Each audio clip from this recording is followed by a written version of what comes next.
I never thought my own mother would call me trashy, but here I was standing in my kitchen holding the phone with shaking hands as her words cut through me like broken glass. 3 weeks before Madison's engagement party, Mom told me I couldn't attend because my tattoos, my motorcycle, and my job as a mechanic would embarrass our family in front of the wealthy Whitman clan. The $10,000 I'd saved for months to help fund Madison's dream celebration suddenly felt worthless in my hands. What made this betrayal even more devastating was learning this wasn't just an engagement party at all. The drive to my childhood home felt like traveling through a nightmare. Every familiar street corner reminded me of happier times when family meant unconditional love and acceptance. I pushed through the front door without knocking something I hadn't done since high school and found Madison in her old bedroom surrounded by stacks of cream-colored envelopes. Wedding invitations. Not engagement party invitations, wedding invitations. My hands trembled as I picked up one of the elegant cards reading the formal script that announced Madison Sarah Collins would be marrying Richard James Whitman Jr. in exactly 21 days. The ceremony location was listed as the Whitman family estate, with reception to follow at their private country club. "Brisa, I can explain." Madison whispered, her face pale as morning frost. "Explain what exactly that you've been lying to me for months while I handed over my life savings for a party that doesn't exist." My voice cracked with each word. Mom appeared in the doorway, wringing her hands like she always did when caught in wrongdoing. "Sweetheart, we were going to tell you eventually. Tell me what that my own sister is getting married and I'm not invited, that I've been funding a wedding, I'm banned from attending." Madison burst into tears, mascara streaming down her cheeks in dark rivers. "I wanted you there, Brisa, I swear I did. But Richard's family, they have certain expectations. His mother, Eleanor, made it very clear that appearances matter tremendously for their social standing. So, my appearance matters more than our relationship as sisters. You don't understand the pressure I'm under," Madison sobbed. "Richard's family has connections everywhere. His father owns half the commercial real estate downtown. They could destroy my career, my future, everything I've worked for."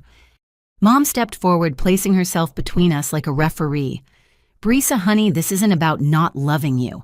It's about Madison's happiness and security.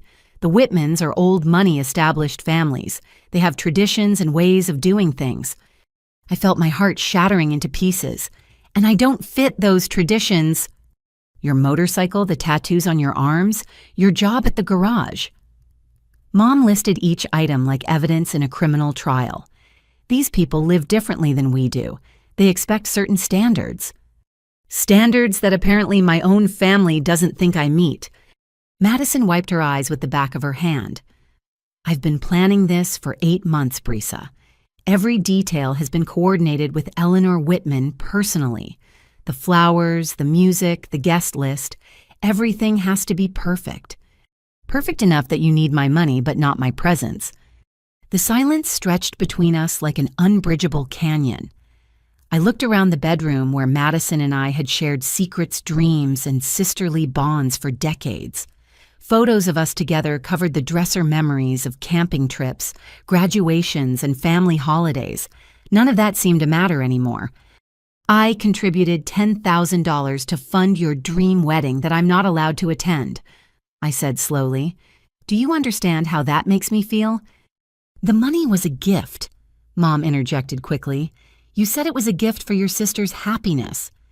I thought I was contributing to an engagement party where I'd be celebrating alongside my family. I had no idea I was paying for my own exclusion. Madison's voice dropped to barely above a whisper. "Brisa, there's something else you need to know." My stomach dropped. What else could there possibly be? "I'm pregnant." The words hit me like a physical blow. Everything suddenly made terrible sense. The rushed engagement, the elaborate wedding, the desperate need for acceptance from Richard's wealthy family. "How far along?" I asked. 10 weeks. "Does Richard know?" "Of course he knows. Why do you think we're moving so fast with everything?" I sank onto Madison's childhood bed, feeling overwhelmed by the complexity of the situation. My sister wasn't just choosing a husband over family loyalty, she was choosing survival and security for her unborn child. I need this marriage to work, Brisa. Madison continued, her voice breaking. I need Richard's family to accept me completely. I can't afford to have anything go wrong. Even if that means sacrificing your relationship with me, I'm not sacrificing anything permanently. Once I'm established as part of their family, once the baby comes and everything settles down, we can figure out how to include you more in our lives. But for now, I'm an embarrassment that needs to be hidden away. Mom sat down beside me, reaching for my hand. Brisa, you have to understand Madison's position. She's young, she's pregnant, and she's trying to secure the best possible future for her child. Sometimes that requires making difficult choices. I pulled my hand away. Difficult choices that involve taking my money while excluding me from the celebration it's funding. We never asked you to contribute, Madison said defensively. But you accepted it gladly enough. You accepted it knowing you had no intention of including me in the actual ceremony.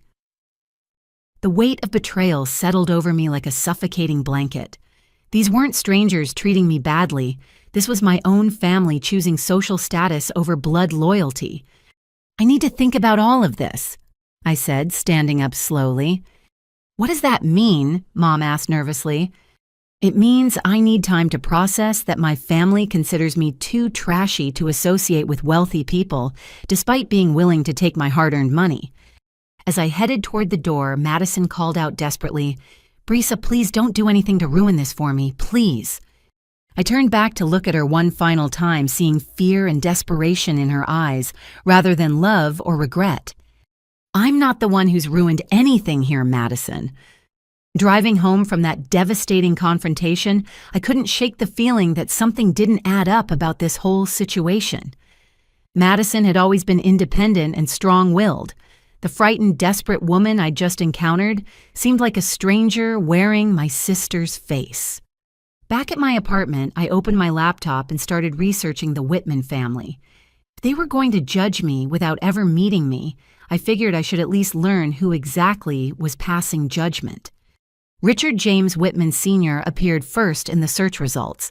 The man owned Whitman Properties, a commercial real estate empire spanning 3 states. His portfolio included office buildings, shopping centers, and luxury residential developments. News articles described him as a significant donor to political campaigns and various charitable organizations.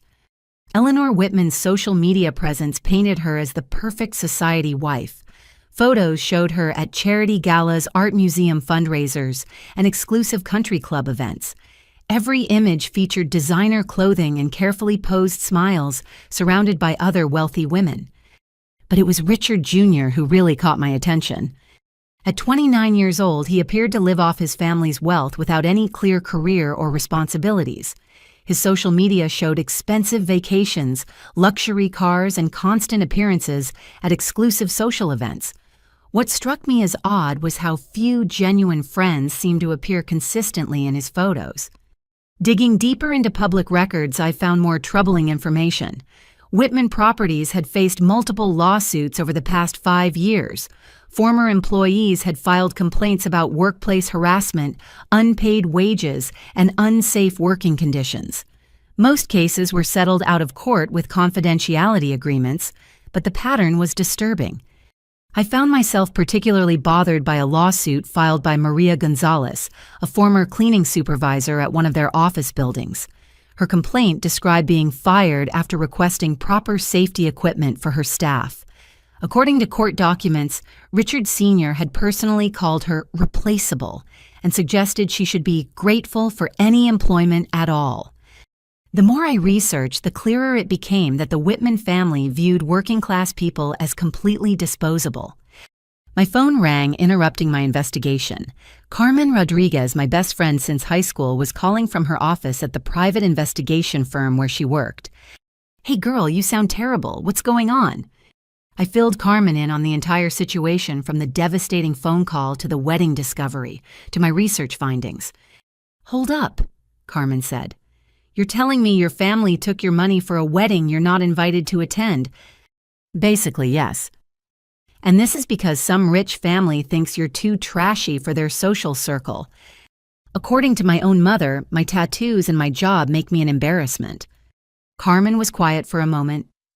Brisa, this whole thing smells fishy to me. In my experience, when people get this desperate about impressing wealthy families, there's usually more to the story. What do you mean? I mean, maybe we should take a closer look at Richard Whitman Jr. If your sister is rushing into marriage with someone from old money, we should make sure he's actually worth the sacrifice she's making. The idea intrigued me. You think there might be something wrong with him? I think anytime someone demands that their partner cut ties with family members, it raises red flags, especially when money is involved. After hanging up with Carmen, I decided to take a more direct approach to my investigation. If I was going to be judged by these people, I wanted to see firsthand what kind of character they possessed.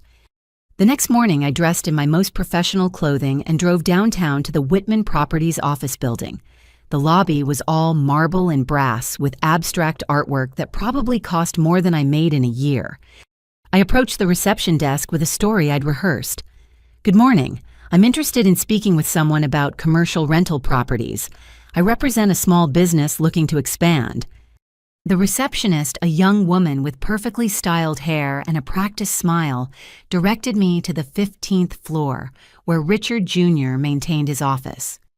Richard's assistant scheduled me for a 15-minute consultation that afternoon. I spent the intervening time researching commercial rental rates and preparing questions that would sound legitimate. When I returned that afternoon, Richard Jr. greeted me with the kind of smile that never reached his eyes. He was conventionally handsome in the way that expensive grooming and dental work could create, but something about his demeanor immediately put me on edge. "Miss Collins, I understand you're interested in our premium commercial spaces." I explained my fictional business needs while observing his behavior carefully. Within minutes, his true character began showing through. When his assistant brought coffee, Richard didn't acknowledge her presence or say thank you. When she accidentally bumped his desk while setting down the cup, he shot her a look of pure irritation. A maintenance worker appeared to fix a problem with the window blinds. Richard treated the man like he was completely invisible, continuing our conversation as if no one else existed in the room. The thing about commercial real estate, Richard was saying, is that it's all about understanding the right kind of clientele. We're very selective about who we allow in our buildings. What do you mean by the right kind of clientele? Professional businesses, established companies with proper credentials and references. We can't have just anyone representing our properties. His phone buzzed with a text message, and he glanced at it quickly. "Actually, speaking of credentials, I'll need to see your business license, tax documents, and financial statements before we proceed further." I didn't have any of those things, obviously, but I tried to buy more time. "Of course. What kind of deposit would be required for a space?" "That depends entirely on the tenant's background and financial stability. We conduct thorough investigations of all potential renters." As he spoke, his phone rang. He answered without excusing himself from our meeting. "What do you mean the contractor is asking for more money?" He snapped into the phone. "I don't care what problems they're having. They agreed to a price, and that's what they'll get paid." I could hear the contractor's voice through the phone explaining some kind of material cost increase. "Listen carefully," Richard said, his voice turning cold. "You'll complete the work for the agreed price or you won't get paid at all, and I'll make sure you never work on another Whitman property again." The contractor tried to explain further, but Richard cut him off. "I don't care if your workers quit. Find new workers. I don't care if your suppliers are charging more. Find new suppliers. What I care about is that you honor your agreement and stop trying to squeeze more money out of us." He hung up without saying goodbye and turned back to me as if nothing had happened. "Sorry about that. You have to be firm with these people or they'll walk all over you." "These people?" "Contractors, workers, service providers. They're always looking for ways to take advantage of successful businesses." I felt sick listening to how casually he dismissed the financial struggles of working people. This was the man my sister was so desperate to marry. "Well," I said, gathering my purse, I should probably get those documents together and get back to you. Of course. Though I should mention, given the caliber of our buildings, we do prefer tenants who fit a certain profile. Professional appearance, established business relationships, that sort of thing. He looked me up and down as he said this, and I realized he was already judging me based on my appearance, just like his family had judged me without ever meeting me.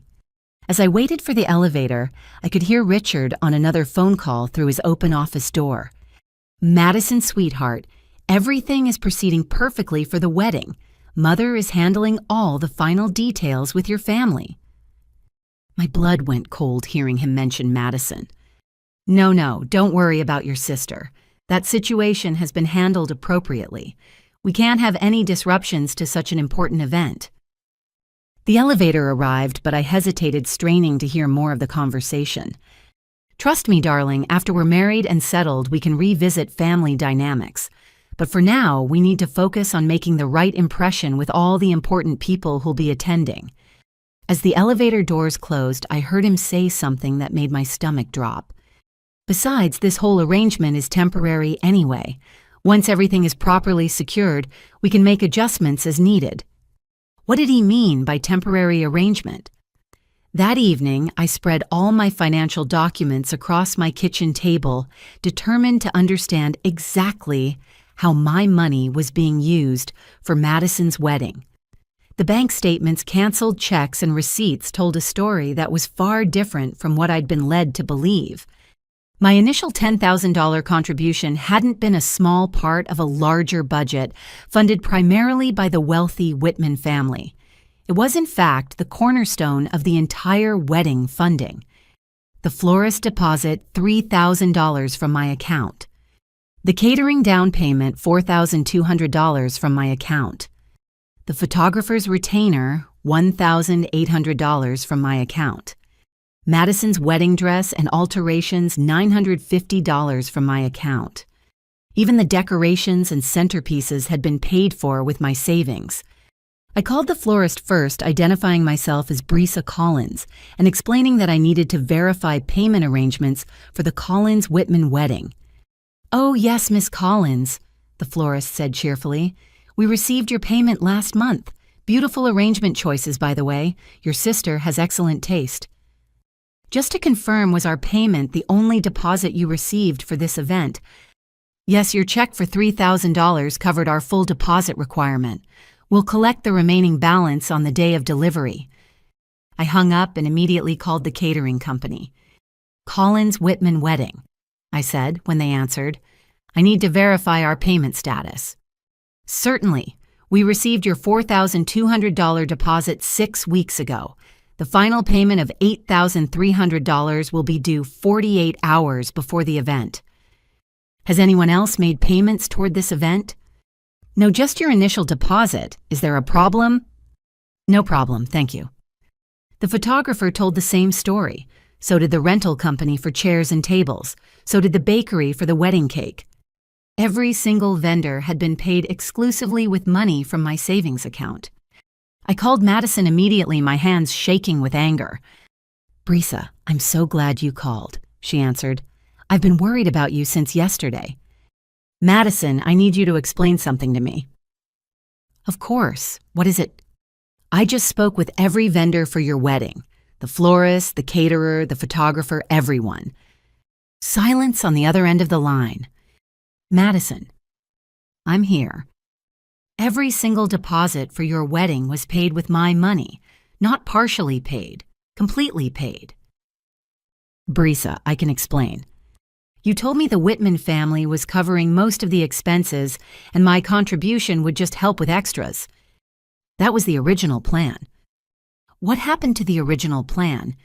Madison's voice became very small. "Richard's family is providing the venue and some other things."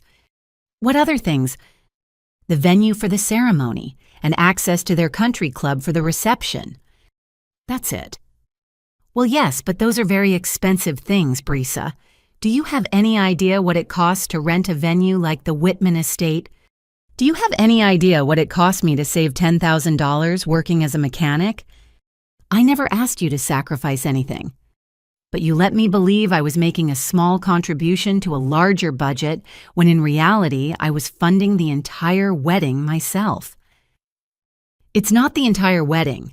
Richard's family is covering the venue and some other expenses. What other expenses specifically? Another long pause. Madison, what other expenses is his family covering? They're paying for the alcohol at the reception. Alcohol, that's it. I'm paying for flowers, food, photography decorations, your dress, and they're covering drinks. And the venue, Brisa. Don't forget the venue. A venue I'm not allowed to set foot in. I hung up and immediately called my parents' house. Dad answered on the third ring. Hi, sweetheart, how are you doing? Dad, I need to ask you something important about Madison's wedding budget. What about it? How much money have you and Mom contributed to the wedding expenses? Oh, well, we've been helping where we can. How much specifically? It's not really about the specific amount, Brisa. It's about supporting your sister during this important time in her life.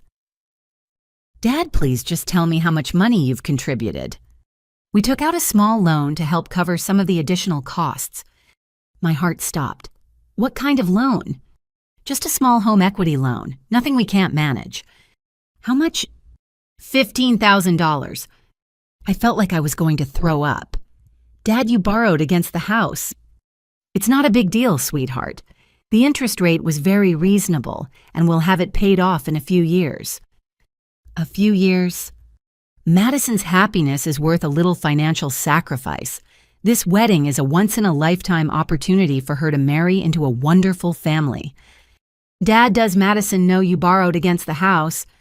She knows we wanted to help make her day special. But does she know you put your home at risk? We didn't put anything at risk, Brisa. We're both still working and we can easily handle the monthly payments.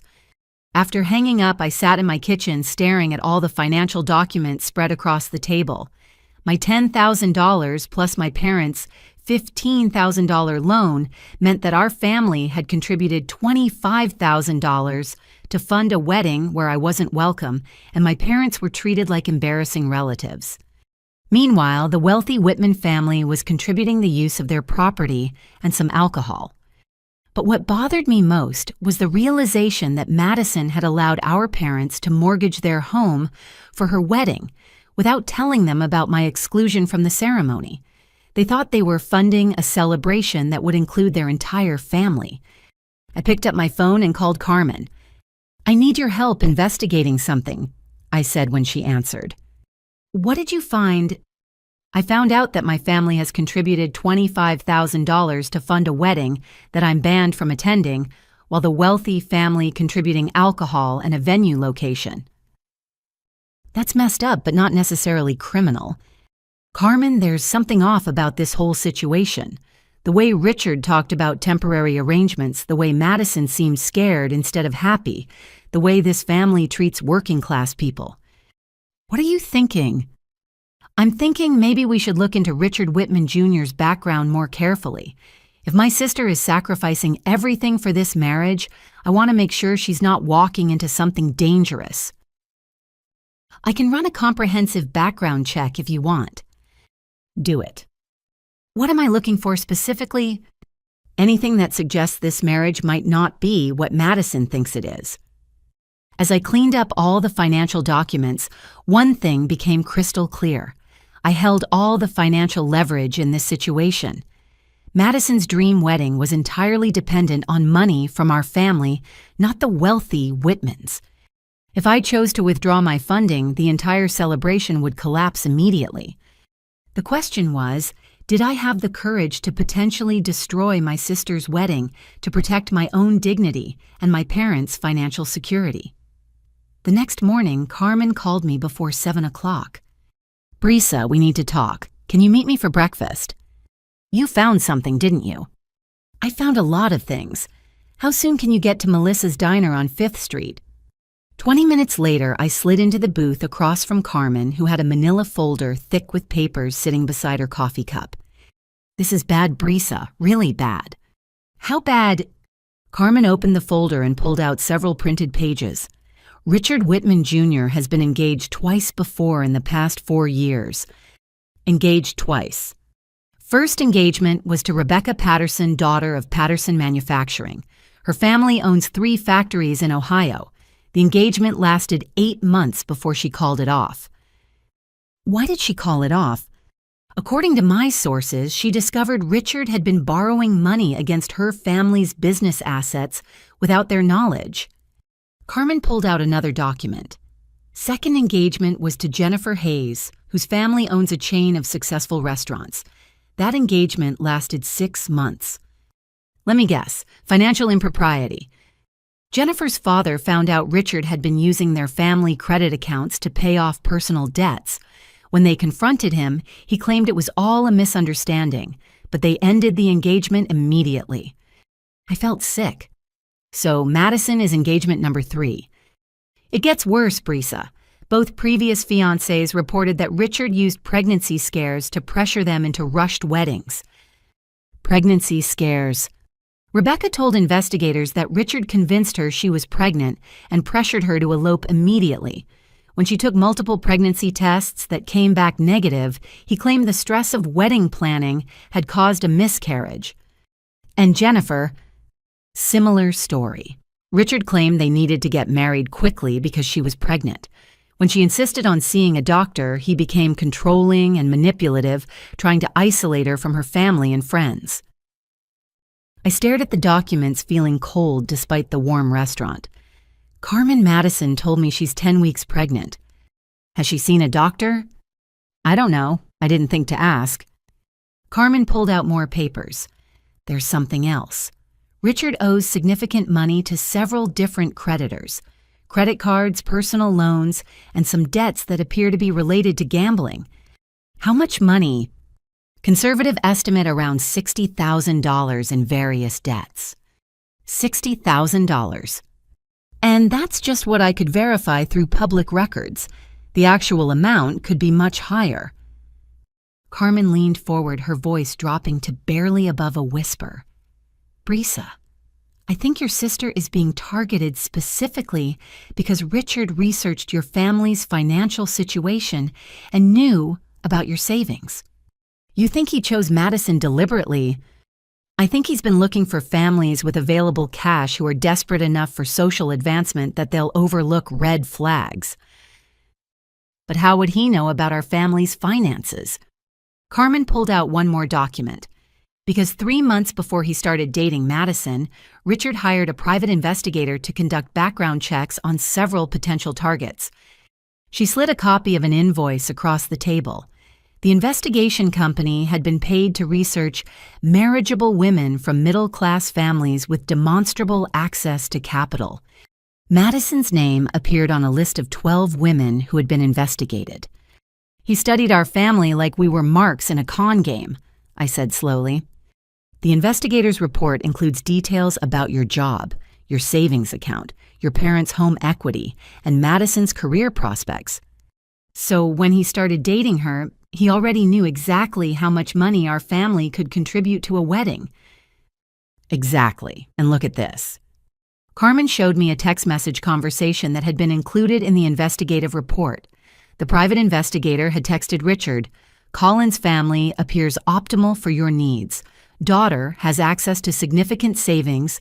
Parents have home equity available, and family dynamics suggest they'll prioritize social advancement over financial caution.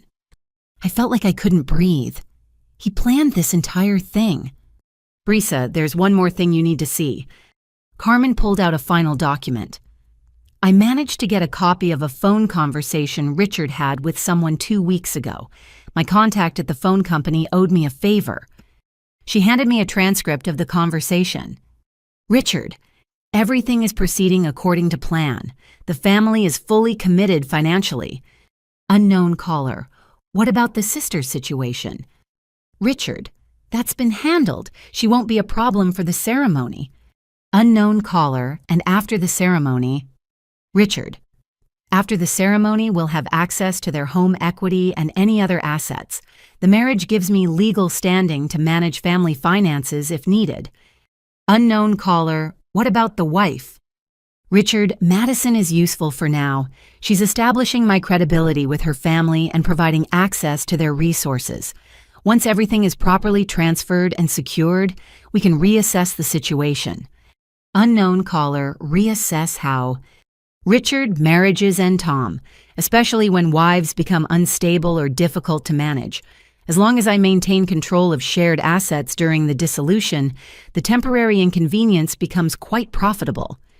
The conversation continued with Richard discussing plans to use Madison's pregnancy as leverage to gain access to her family's financial accounts, then manufacture grounds for divorce once he had control of their money.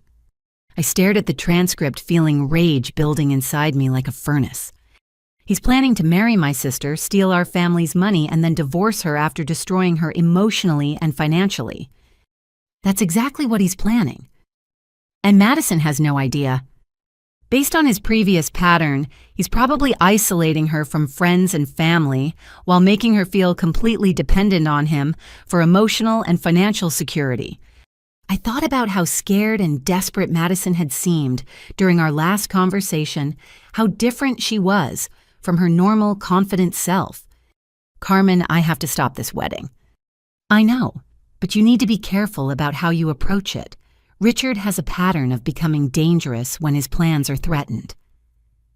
What do you mean, dangerous? Rebecca Patterson filed a police report claiming Richard threatened her physically when she tried to end their engagement.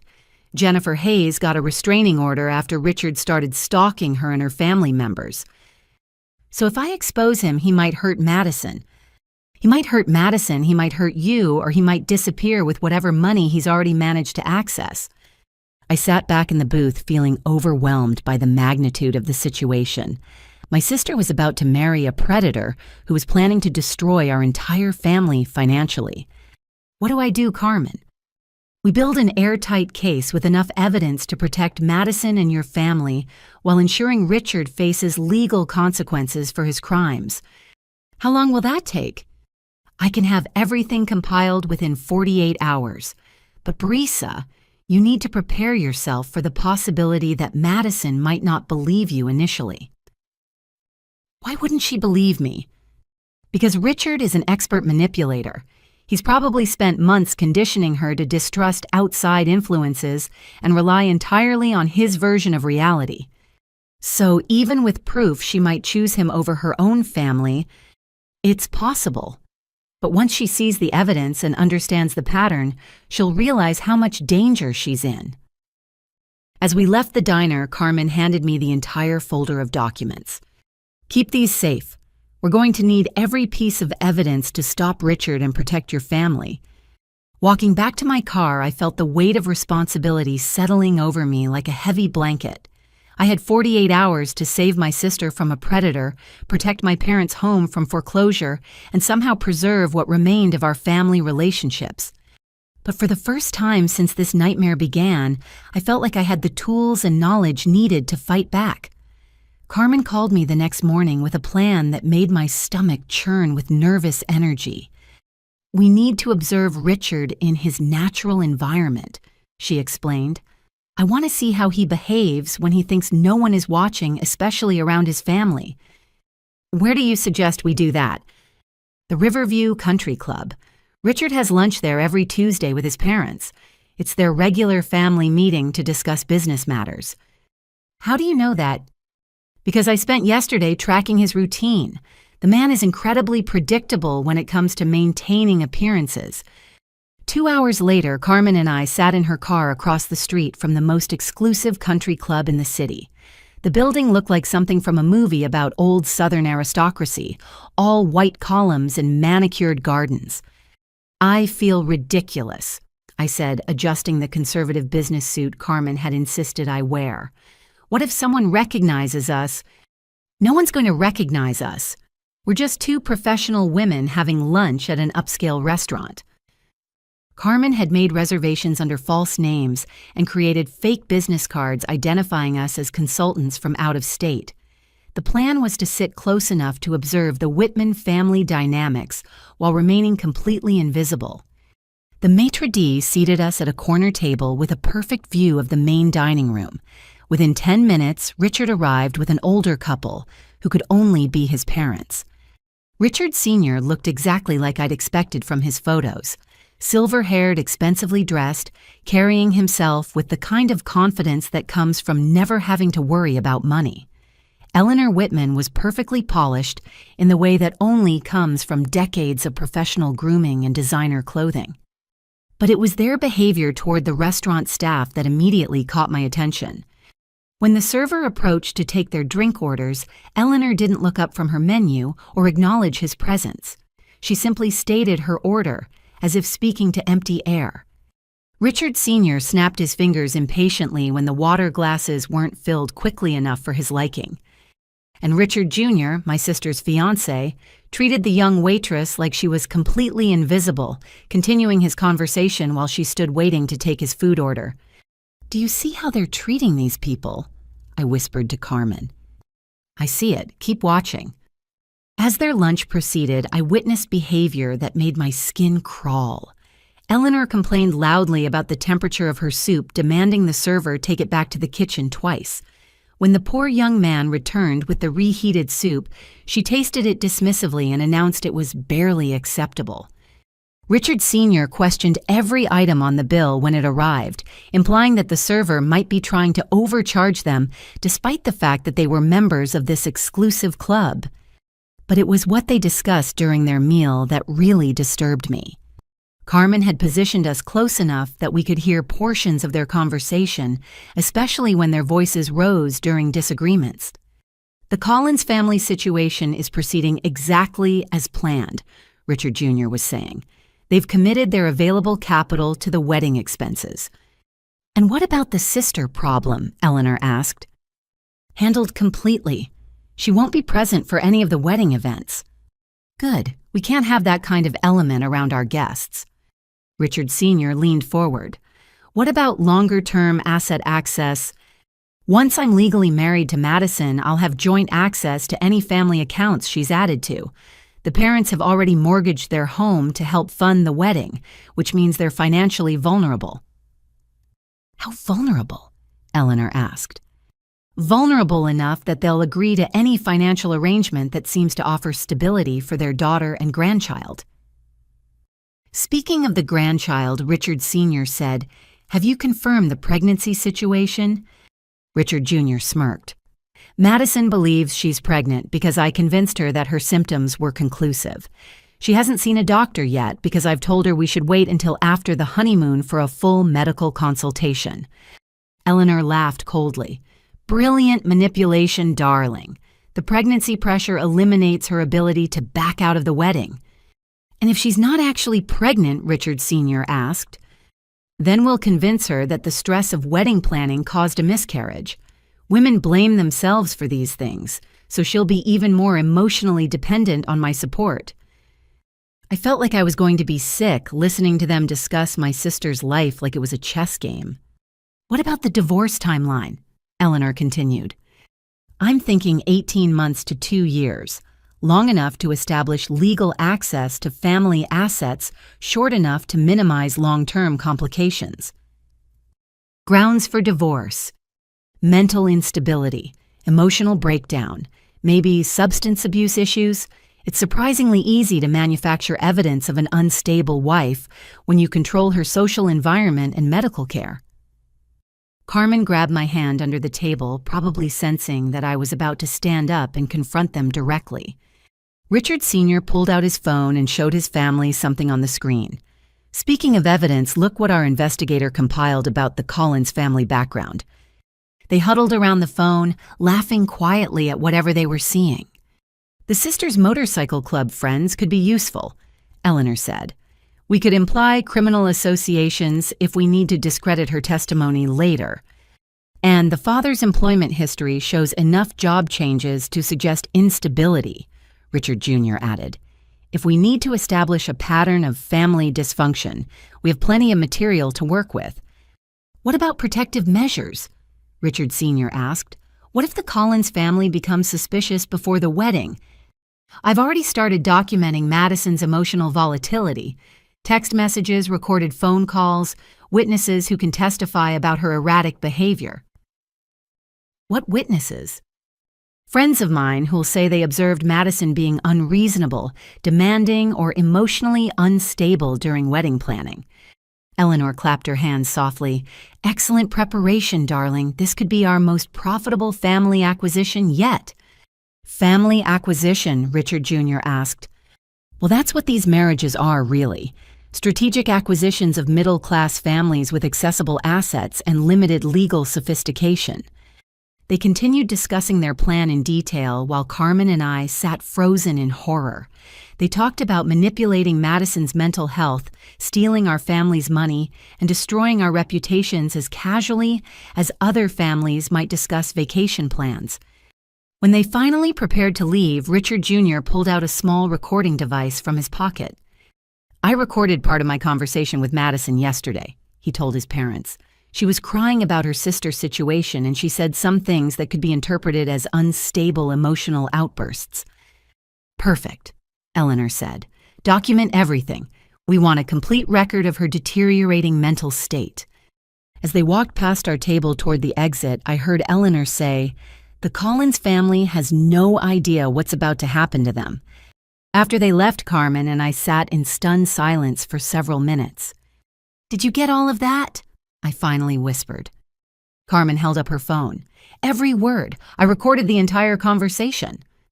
They're planning to destroy Madison emotionally, steal our family's money, and frame us as unstable criminals. And they're documenting everything to build a legal case that will protect them when they execute their plan. I felt rage building inside me like a wildfire. Carmen, we have to stop them. We will stop them. But now we know we're not just dealing with garden-variety financial fraud. This is a sophisticated criminal operation designed to destroy entire families. What do we do next? We gather more evidence and we prepare for war. As we left the restaurant, I realized that my family had stumbled into something far more dangerous than a simple case of social prejudice. The Whitmans were professional predators, and we were their carefully selected prey. But they had made one critical mistake. They had underestimated the determination of a sister who would fight to protect her family, no matter what the cost. That evening, Carmen and I spread all our evidence across my dining room table, like generals planning a military campaign. Photos, financial records, recorded conversations, background investigations, and witness statements created a comprehensive picture of the Whitman family's criminal operation. "We have enough evidence to send Richard to prison," Carmen said, organizing documents into neat piles. "Fraud, theft, conspiracy, attempted extortion. The question is how to present this to Madison in a way that breaks through his psychological manipulation." "What do you mean?" "Richard has spent months conditioning Madison to distrust outside influences and rely entirely on his version of reality. She's been systematically isolated from friends and family members who might question his behavior." I thought about how different Madison had seemed during our recent conversations. Fearful, defensive, desperate in ways that weren't typical of her personality. So even if I show her proof that he's a criminal, she might not believe it. She might interpret your evidence as jealousy or sabotage, especially if Richard has already planted seeds suggesting that you're unstable or vindictive. Carmen pulled out a folder I hadn't seen before. That's why I contacted some additional resources. "What kind of resources?" I reached out to my friend Jake Martinez. He's a licensed therapist who specializes in helping people escape manipulative relationships. He's willing to review our evidence and provide guidance about the best approach. And I also contacted my friend Sophie Chen, who's a nurse practitioner. If Madison hasn't actually seen a doctor about her pregnancy, Sophie can provide discreet medical consultation. "You think the pregnancy might be fake?" "I think it's suspicious that Richard is pressuring Madison to avoid medical care until after their honeymoon." Carmen opened another folder. I also reached out to Derek Williams. He owns a small construction company, and he's had business dealings with Whitman Properties. He might be willing to provide testimony about their fraudulent business practices. So, we're building a support network. We're building a team of credible witnesses who can help Madison understand that this isn't about family jealousy or social prejudice. This is about protecting her from criminals. I appreciated Carmen's strategic thinking, but I felt overwhelmed by the complexity of the situation. What if Madison refuses to listen no matter what evidence we present? Then we have to be prepared to take legal action to protect your parents' financial assets and pursue criminal charges against Richard. Even if that means destroying Madison's relationship. Brisa, her relationship is already destroyed. Richard is planning to marry her, steal your family's money, and then divorce her after making her believe she's mentally unstable. The weight of that reality settled over me like a crushing boulder. My sister wasn't just making a bad choice about marriage. She was walking into a trap designed to destroy her psychologically and financially. How do we approach this? I asked. Carefully. We need to present the evidence in a way that doesn't trigger her defensive mechanisms. Carmen pulled out a detailed timeline she'd created. First, we invite Madison to a neutral location where she can examine the evidence without Richard's influence, somewhere she feels safe and comfortable. Like where? Maybe the coffee shop where you two used to study together in college, somewhere associated with positive memories of your relationship. Then what? We start with the financial evidence. Show her exactly how much money your family has contributed versus how much the Whitman family has contributed. Let her see the disparity without making her feel stupid for not noticing it earlier. Carmen pointed to another section of her timeline. Next, we show her the background information about Richard's previous engagements. Let her see the pattern of behavior without immediately jumping to accusations about her specific situation. And then we play the recorded conversation from the country club. Let her hear Richard discussing their plans in his own words. What if she still doesn't believe it? Then we have Jake available to explain how psychological manipulation works, and Sophie available to discuss the pregnancy situation. Carmen's plan was thorough and thoughtful, but I still felt nervous about confronting Madison with information that would shatter her entire understanding of her relationship. What if this backfires and she cuts off contact with our family completely? Brisa, she's already being isolated from your family. Richard is systematically removing all of her support systems, so she'll be completely dependent on him. But what if our confrontation pushes her further into his control? That's a risk we have to take, because the alternative is watching her walk into a trap that will destroy her life and your family's financial security. I spent the next 2 hours reviewing every piece of evidence, trying to imagine how Madison would react to each revelation. The financial disparity would probably shock her. The information about Richard's previous engagements might make her defensive. But the recorded conversation, hearing Richard discuss plans to manipulate her mentally and steal from our family, that would be devastating. Carmen, what if Madison is already too psychologically dependent on Richard to leave him, even after seeing all this evidence? Then we document everything we've shown her and pursue legal action to protect your parents' assets. We can't force Madison to make smart choices, but we can prevent Richard from stealing your family's money. Legal action, how? Restraining orders, fraud investigations, criminal charges. If Richard is running a systematic con operation, law enforcement will be very interested in our evidence. Carmen gathered all the documents back into organized folders. But let's focus on saving Madison first. She's your sister, and she deserves a chance to see the truth before we involve law enforcement. That night, I lay awake staring at the ceiling, rehearsing different ways to present the evidence to Madison. How do you tell someone you love that their entire relationship is based on lies and criminal manipulation? How do you save someone who might not want to be saved? But I kept coming back to the same conclusion. Madison was my sister. She was carrying what she believed was her first child. She was sacrificing everything for a man who was planning to destroy her.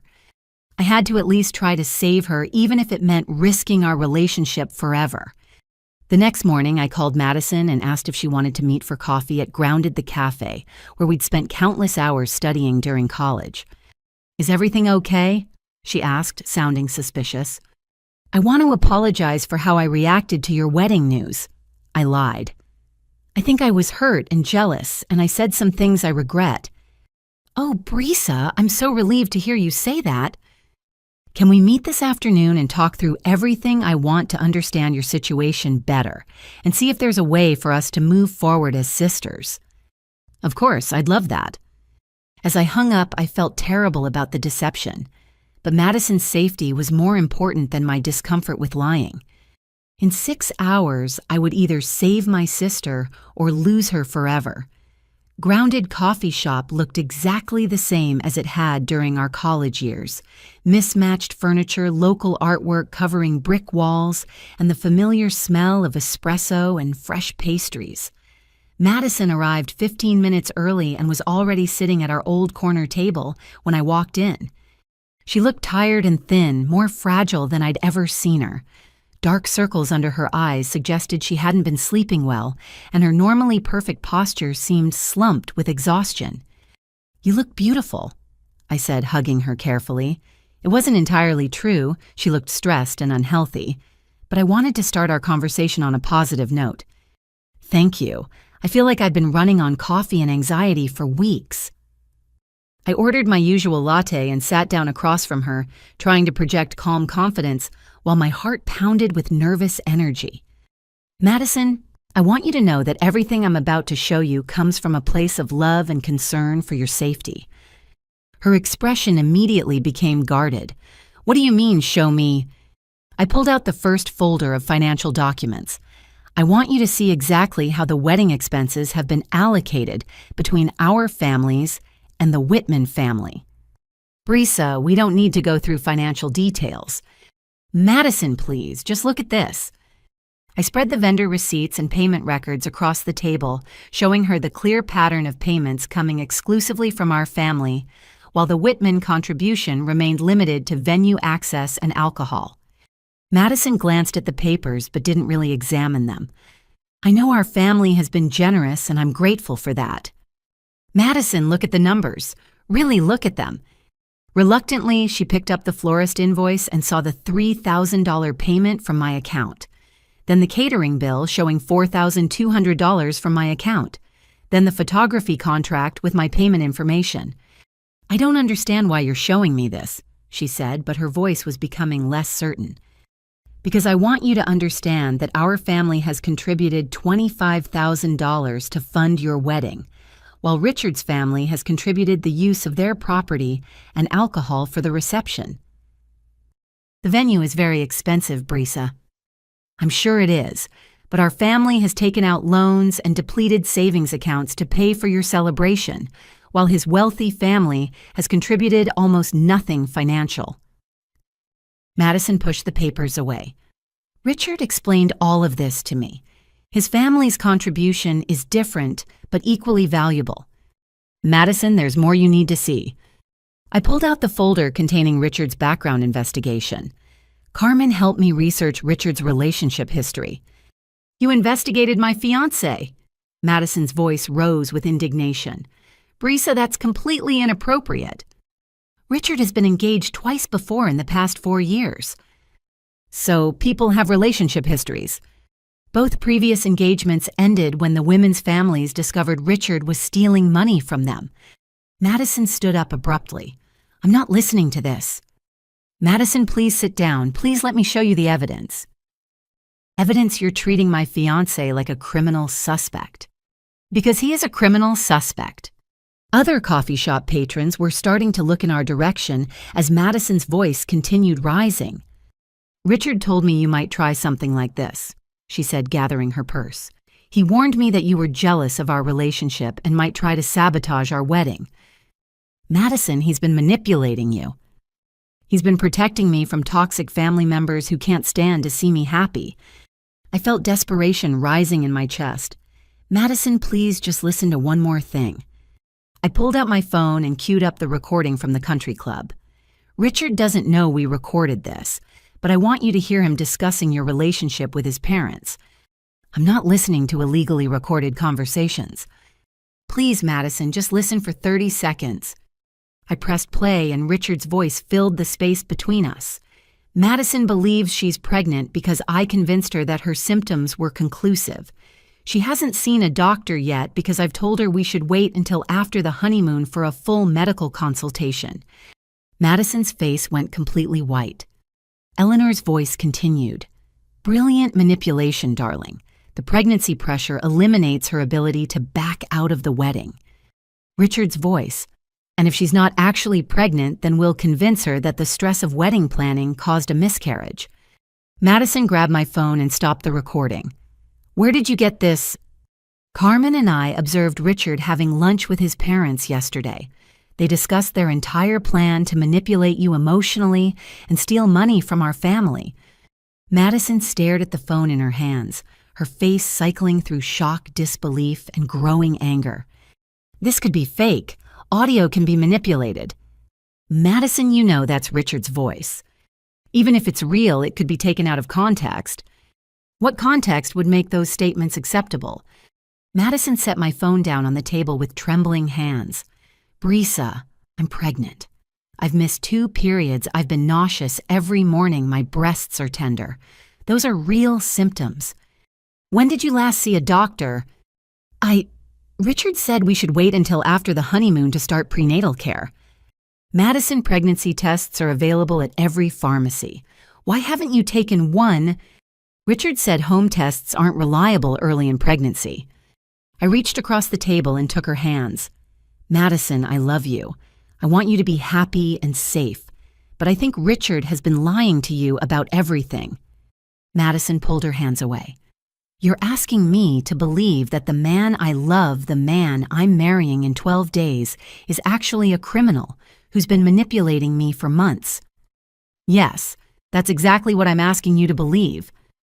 Based on financial records and a secretly recorded conversation, based on a pattern of criminal behavior that's destroyed other women's lives. Madison stood up again this time, grabbing her purse with finality. Brisa, I can't do this. I can't sit here and listen to you systematically tear apart my relationship and my future. Madison, please don't leave. I love Richard. He loves me. We're having a baby together and we're getting married in less than 2 weeks. What if you're not actually pregnant? Madison turned back toward me, her eyes filled with tears and fury. Then I guess I'll find out when I see a doctor after our honeymoon. What if Richard disappears with our family's money before then? Then I'll deal with that situation if it happens. Madison, our parents mortgaged their house to help pay for your wedding. I didn't ask them to do that. But they did it because they love you and want you to be happy. And I appreciate their sacrifice. What if Richard's plan succeeds and they lose their home? Madison paused at the coffee shop door. Brisa, I need you to make a choice. You can support my marriage and be part of my life, or you can continue trying to destroy my relationship and be excluded from my future. Madison, I'm trying to protect you. I don't need your protection. I need your support. What if I can't support something I believe will hurt you? Then I guess we don't have anything else to talk about. Madison walked out of the coffee shop, leaving me sitting alone with folders full of evidence that she'd refused to examine. I sat there for another hour, replaying every moment of our conversation and wondering what I could have done differently. Maybe I'd presented the information too aggressively. Maybe I should have started with emotional appeals rather than financial evidence. But as I drove home, I realized that Madison's reaction proved exactly what Carmen had warned me about. Richard's psychological manipulation had been so thorough that Madison couldn't process information that contradicted his version of reality. My sister was so completely under his control that she was willing to sacrifice her relationship with her own family rather than question his honesty, which meant that saving Madison might require destroying her wedding, even if that meant losing her forever. The next morning, I sat in my car outside First National Bank, staring at my phone and rehearsing exactly what I was going to say to each vendor. My conversation with Madison had made one thing crystal clear. She was too psychologically manipulated to protect herself or our family from Richard's criminal plan, which meant I had to take action to protect our parents' financial security, even if Madison never forgave me. I walked into the bank and requested to speak with my account representative about withdrawing the $10,000 that had been designated for Madison's wedding expenses. "Miss Collins, are you sure you want to withdraw the entire amount?" the representative asked. "This will close several automatic payments you've set up for vendor deposits." "That's exactly what I want to do." "May I ask if there's a problem with the services you've contracted?" "There's a problem with the entire event." Within 30 minutes, I had a cashier's check for $10,000 and documentation showing that all automatic payments to wedding vendors had been canceled immediately. Now came the difficult part, calling each vendor to explain the situation. I started with the florist. "Petal Perfection, this is Sandra." "Hi Sandra, this is Brisa Collins. I need to discuss the Collins-Whitman wedding flowers." "Oh yes, beautiful arrangements. We're scheduled to deliver everything next Friday morning." "I'm afraid I need to cancel our order completely." Silence on the other end of the line. "Miss Collins, the wedding is in 11 days. We've already ordered all the flowers and started creating the arrangements." "I understand this creates problems for you, and I apologize for the short notice. Can you tell me why you're canceling?" I'd prepared for this question. "We've discovered that the groom has been misrepresenting his intentions regarding the marriage, and we believe this wedding should not proceed." "I see. Well, unfortunately, our contract specifies that cancellations within 2 weeks of the event result in forfeiture of the entire deposit." "I understand. Keep the deposit for your inconvenience. I just need to ensure that no flowers are delivered to any location associated with this wedding." The conversation with the caterer went similarly, though they were more understanding when I explained that we'd discovered the groom was planning to defraud our family. "Miss Collins, we appreciate your honesty about the situation," the catering manager said. "We've unfortunately seen cases where families have been taken advantage of during wedding planning. Thank you for understanding. We'll cancel the catering order immediately. Your deposit will cover our costs, and we'll make sure no food is delivered to any location for this event."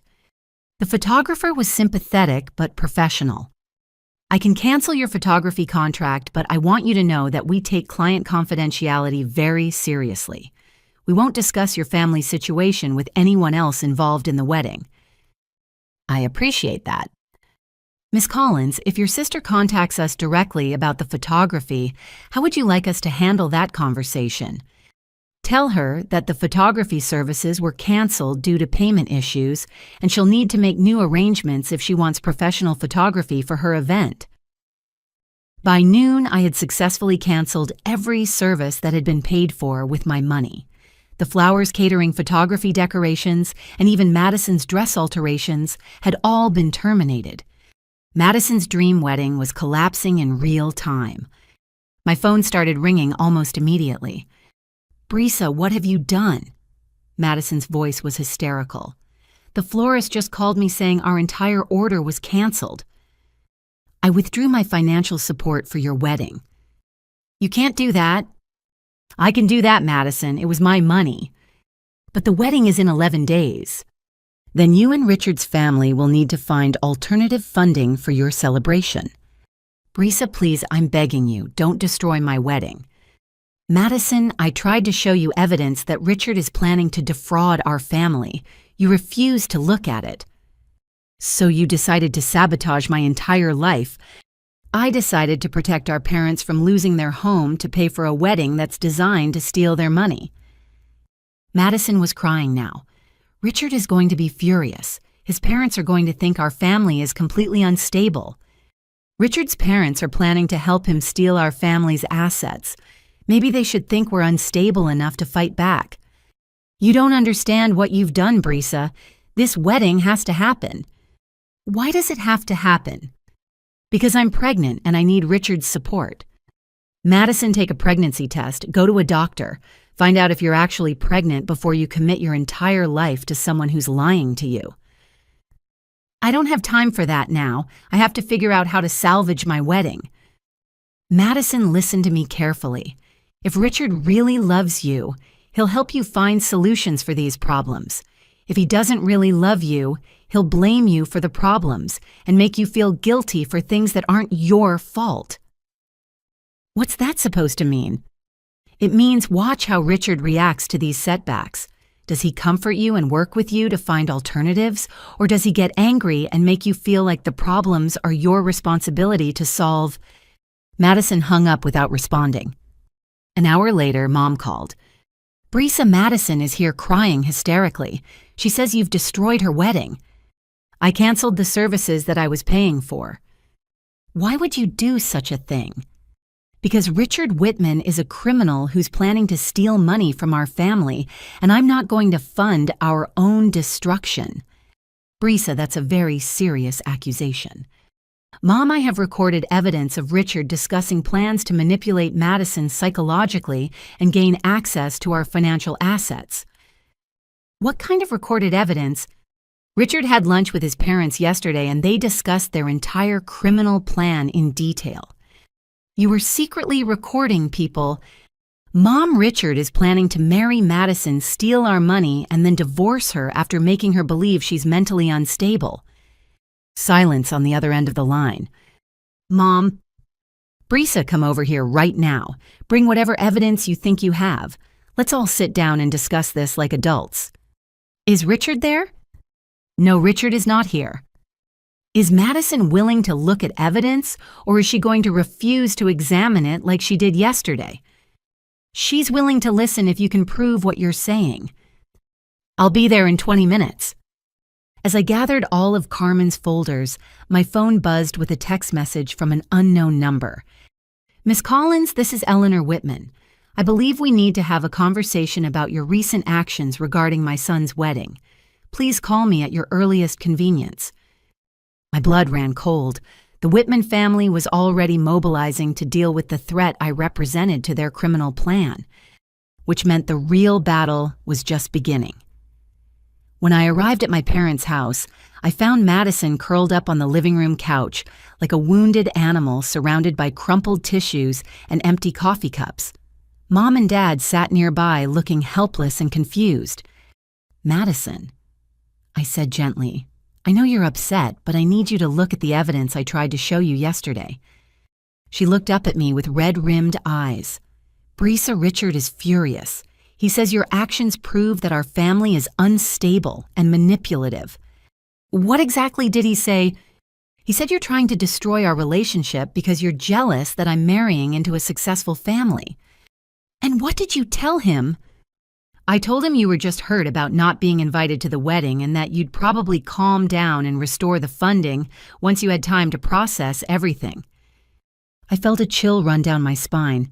Madison, did you promise Richard that I would restore the funding? I told him I was confident we could work things out as a family. What did he say to that? Madison's voice became very small. He said if the funding wasn't restored within 48 hours, he'd have to reconsider whether our families were compatible for marriage. Dad leaned forward. What does that mean exactly? It means he's threatening to call off the wedding if we can't pay for it ourselves, Madison whispered. Which proves exactly what I've been trying to tell you, I said. If Richard really loved you, he'd be looking for solutions to these problems. Instead, he's threatening to abandon you unless our family provides the money he needs. That's not fair, Brisa. He's just stressed about the wedding plans falling apart. I opened the first folder of evidence. Madison, I want to show you Richard's financial background. I don't want to see it.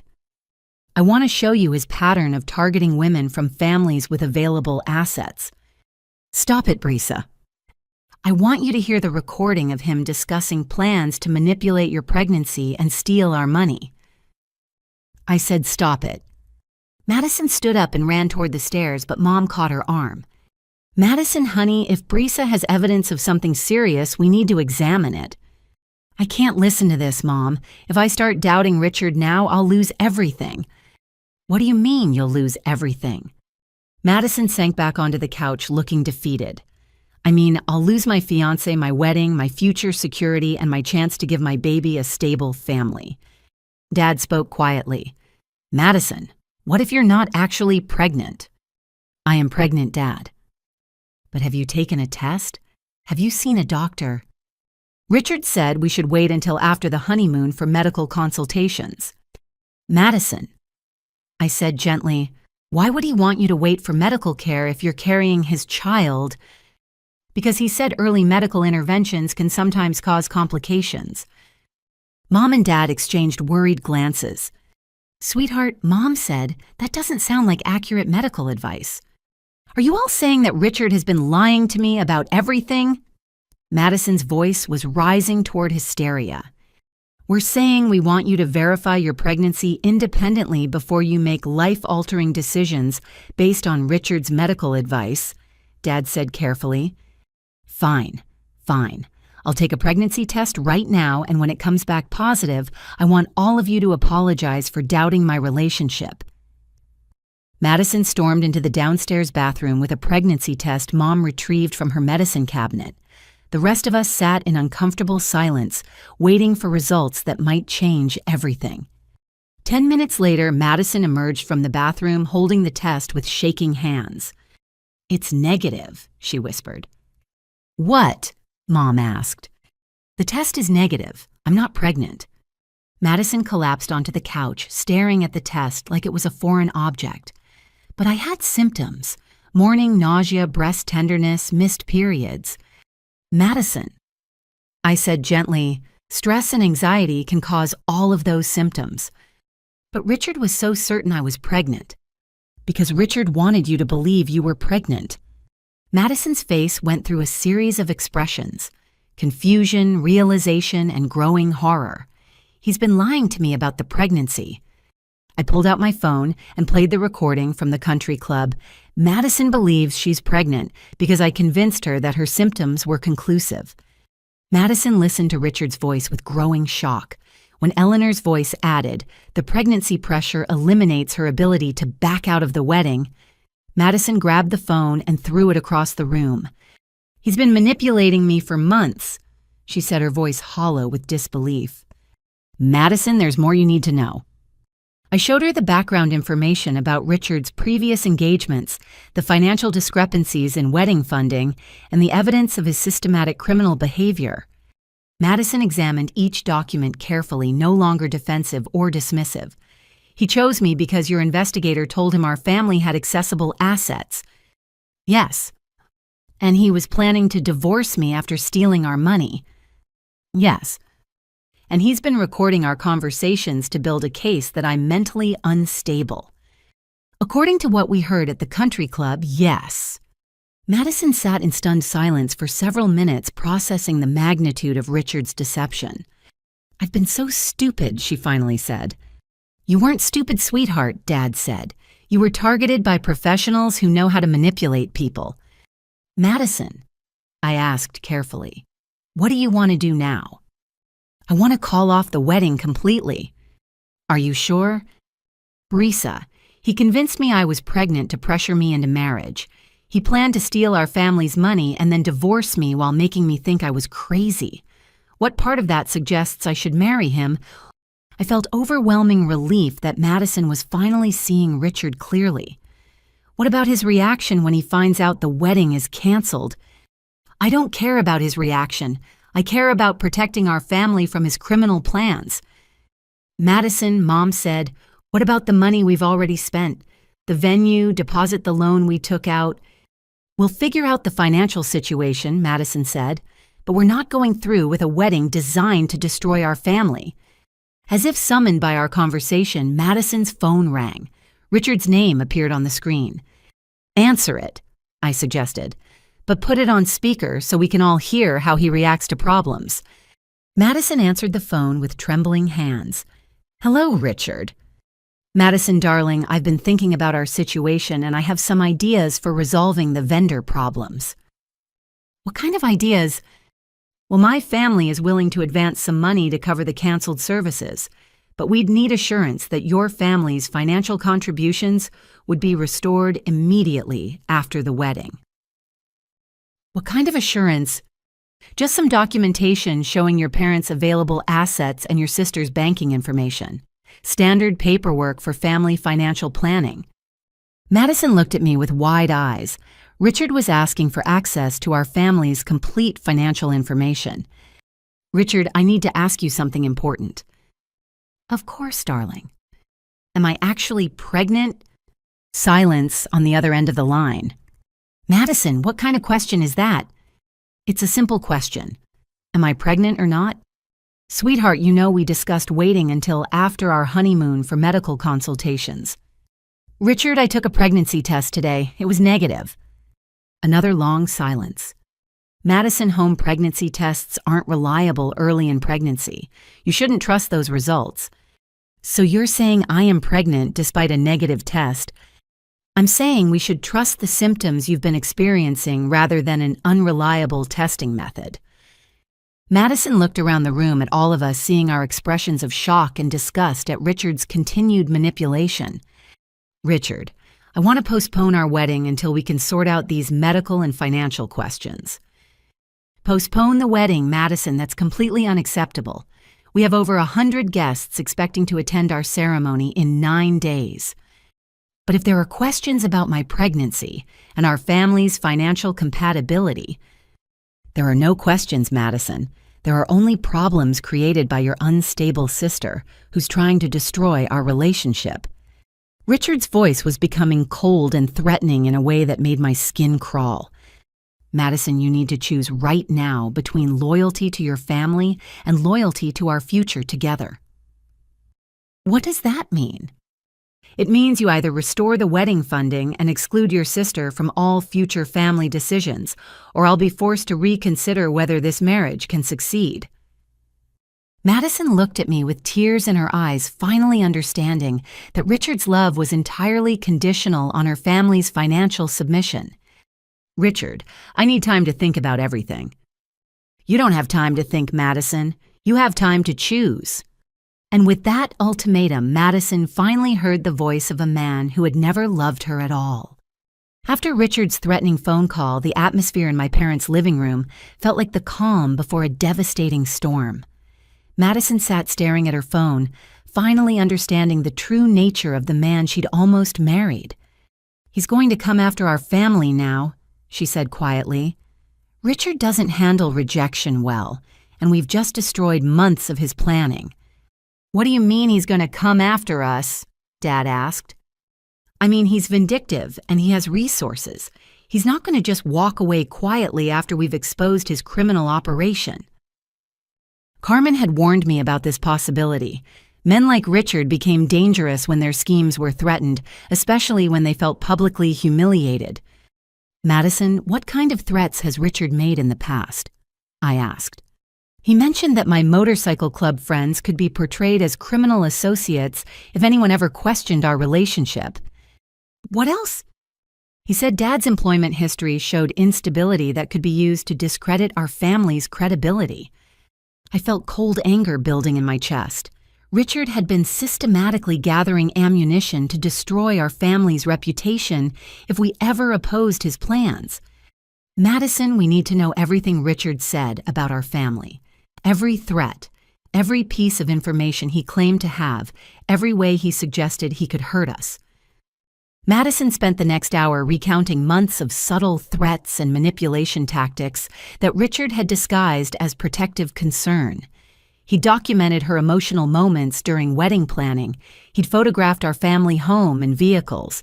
He'd even researched our neighbors and family friends looking for any information that could be used against us. He's been building a comprehensive case to destroy our credibility, Madison realized.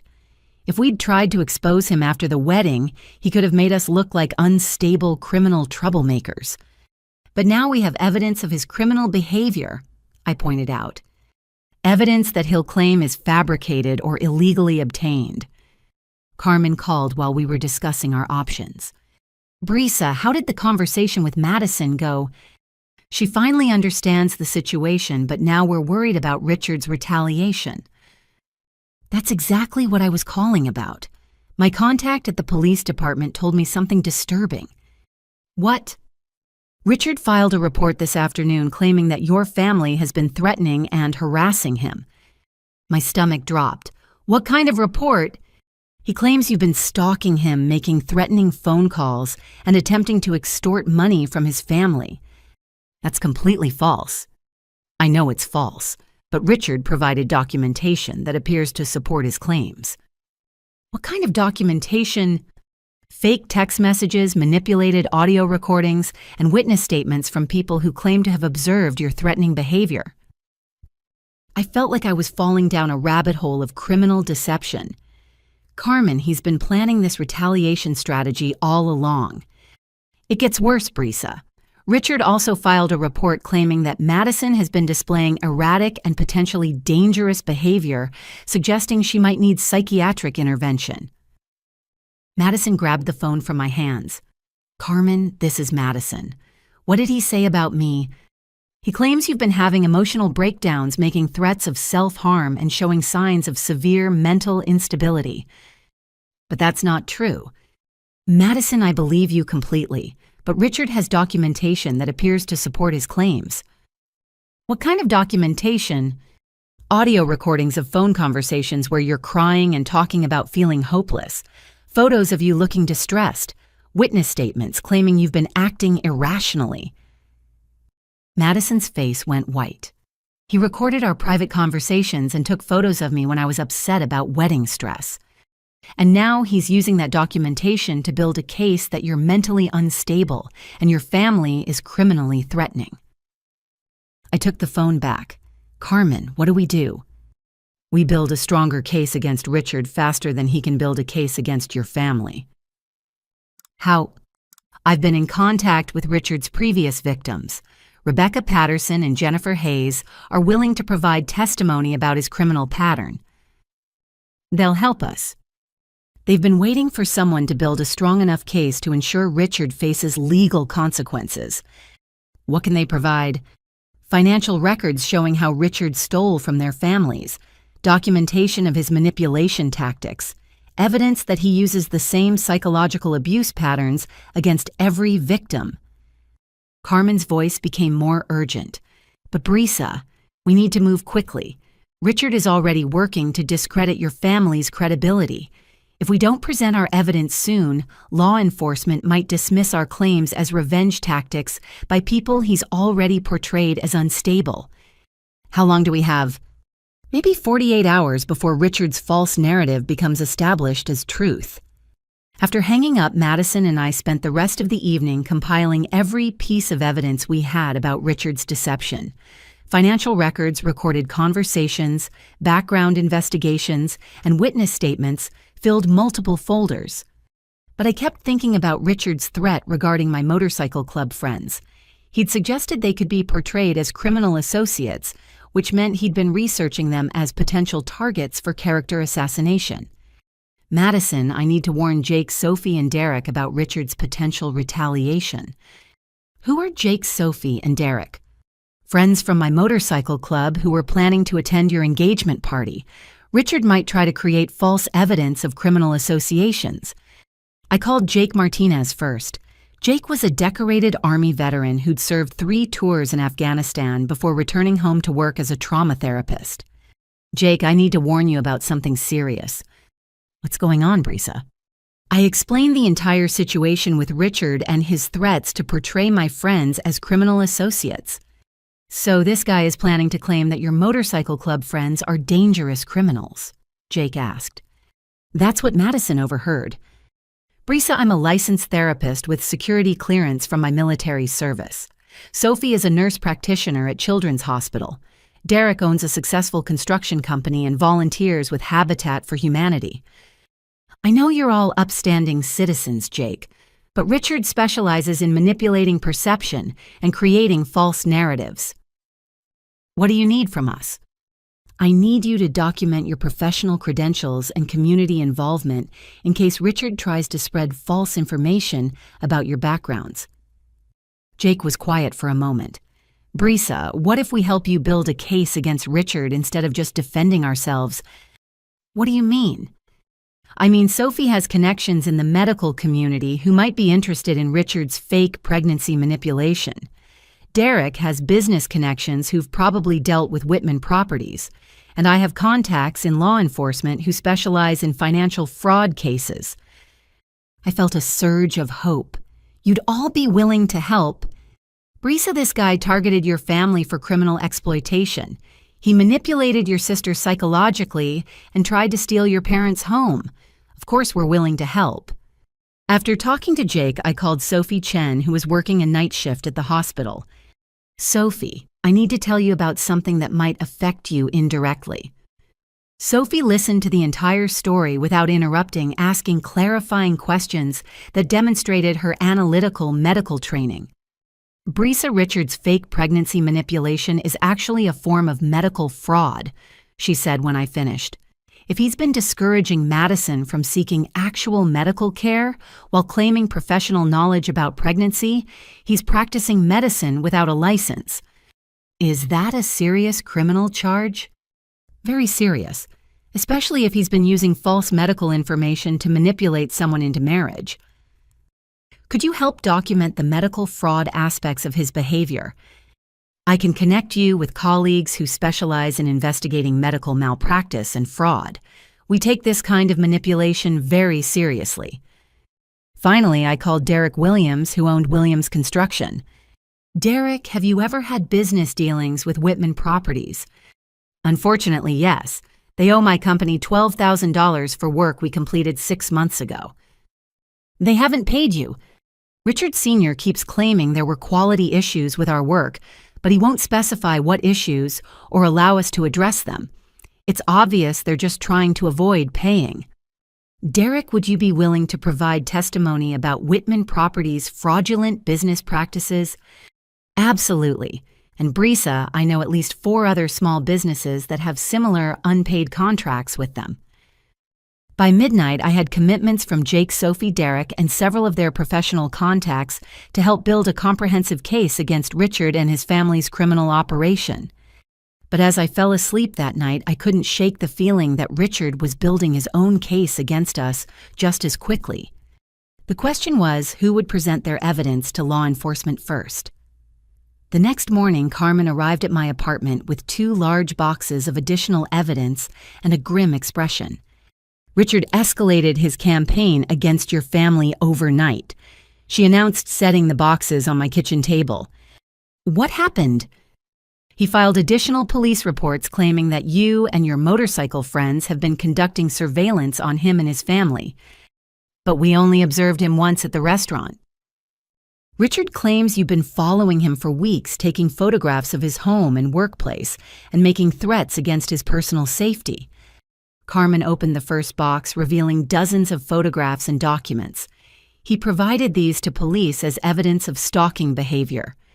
I examined the photos with growing horror. They showed me outside the Whitman Properties building, Carmen and me at the country club, and even images of my motorcycle parked near locations Richard frequented.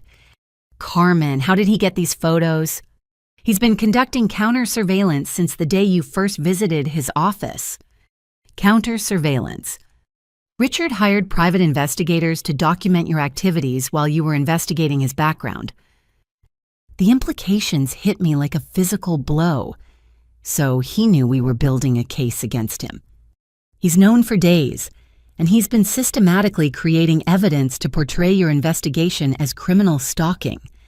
Carmen pulled out more documents from the box. It gets worse. Richard claims that your family has been attempting to extort money from his family by threatening to spread false rumors about his character. That's the exact opposite of what actually happened. I know, but Richard has documentation that appears to support his version of events. She showed me fake text messages purporting to be from Madison demanding money in exchange for silence about Richard's alleged criminal behavior. Madison never sent these messages. Of course she didn't, but they're sophisticated forgeries that would be difficult to prove false without extensive technical analysis. I felt overwhelmed by the scope of Richard's criminal operation. How are we supposed to fight someone who can create false evidence this convincingly? We fight back with overwhelming real evidence that exposes his pattern of criminal behavior across multiple victims. Carmen opened the second box. I spent all night coordinating with Richard's previous victims and their families. The box contained financial records, police reports, court documents, and witness statements from Rebecca Patterson and Jennifer Hayes' families. Rebecca's family kept detailed records of Richard's financial fraud, Carmen explained. bank statements showing unauthorized transfers, forged documents, and attempts to access family business accounts. She pulled out another folder. Jennifer's family documented Richard's psychological manipulation tactics, recorded phone conversations where he threatens to harm himself if she leaves him evidence of him spreading false rumors about her mental health, and witness statements about his controlling behavior. This proves Richard's pattern of criminal behavior. But we also have new evidence about his current operation against your family. Carmen showed me financial records indicating that Richard had borrowed significant amounts of money against the expectation of accessing Madison's family assets through marriage. He owes over $80,000 to various creditors, including some very dangerous people. Dangerous how loan sharks, underground gambling operations, and private lenders who don't operate through traditional legal channels. I felt sick realizing how much danger Madison had been in. So Richard wasn't just planning to steal our money for profit, he was planning to steal it to pay off criminal debts. And if he couldn't access your family's money through marriage, he'd need to find alternative ways to pay these debts. Like framing our family for crimes and suing us for damages. Exactly. Richard's false police reports aren't just about discrediting your family. They're the foundation for a lawsuit claiming that your harassment and threats damaged his reputation and caused financial losses. Carmen pulled out one final document. This is a draft lawsuit Richard's attorney prepared claiming $200,000 in damages for alleged harassment, stalking, and defamation. I stared at the legal document in disbelief. He's planning to sue us for exposing his criminal behavior. It's a sophisticated extortion scheme. Richard creates false evidence of criminal behavior by your family, then offers to drop the charges and lawsuits in exchange for financial compensation. How many families has he done this to? Based on our investigation, at least 6 families over the past 3 years. And they've all paid him. Most of them have paid rather than fight lengthy legal battles against fabricated evidence. The scope of Richard's criminal enterprise was staggering. He wasn't just a con man targeting individual women. He was running a systematic operation designed to financially destroy entire families. Carmen, what do?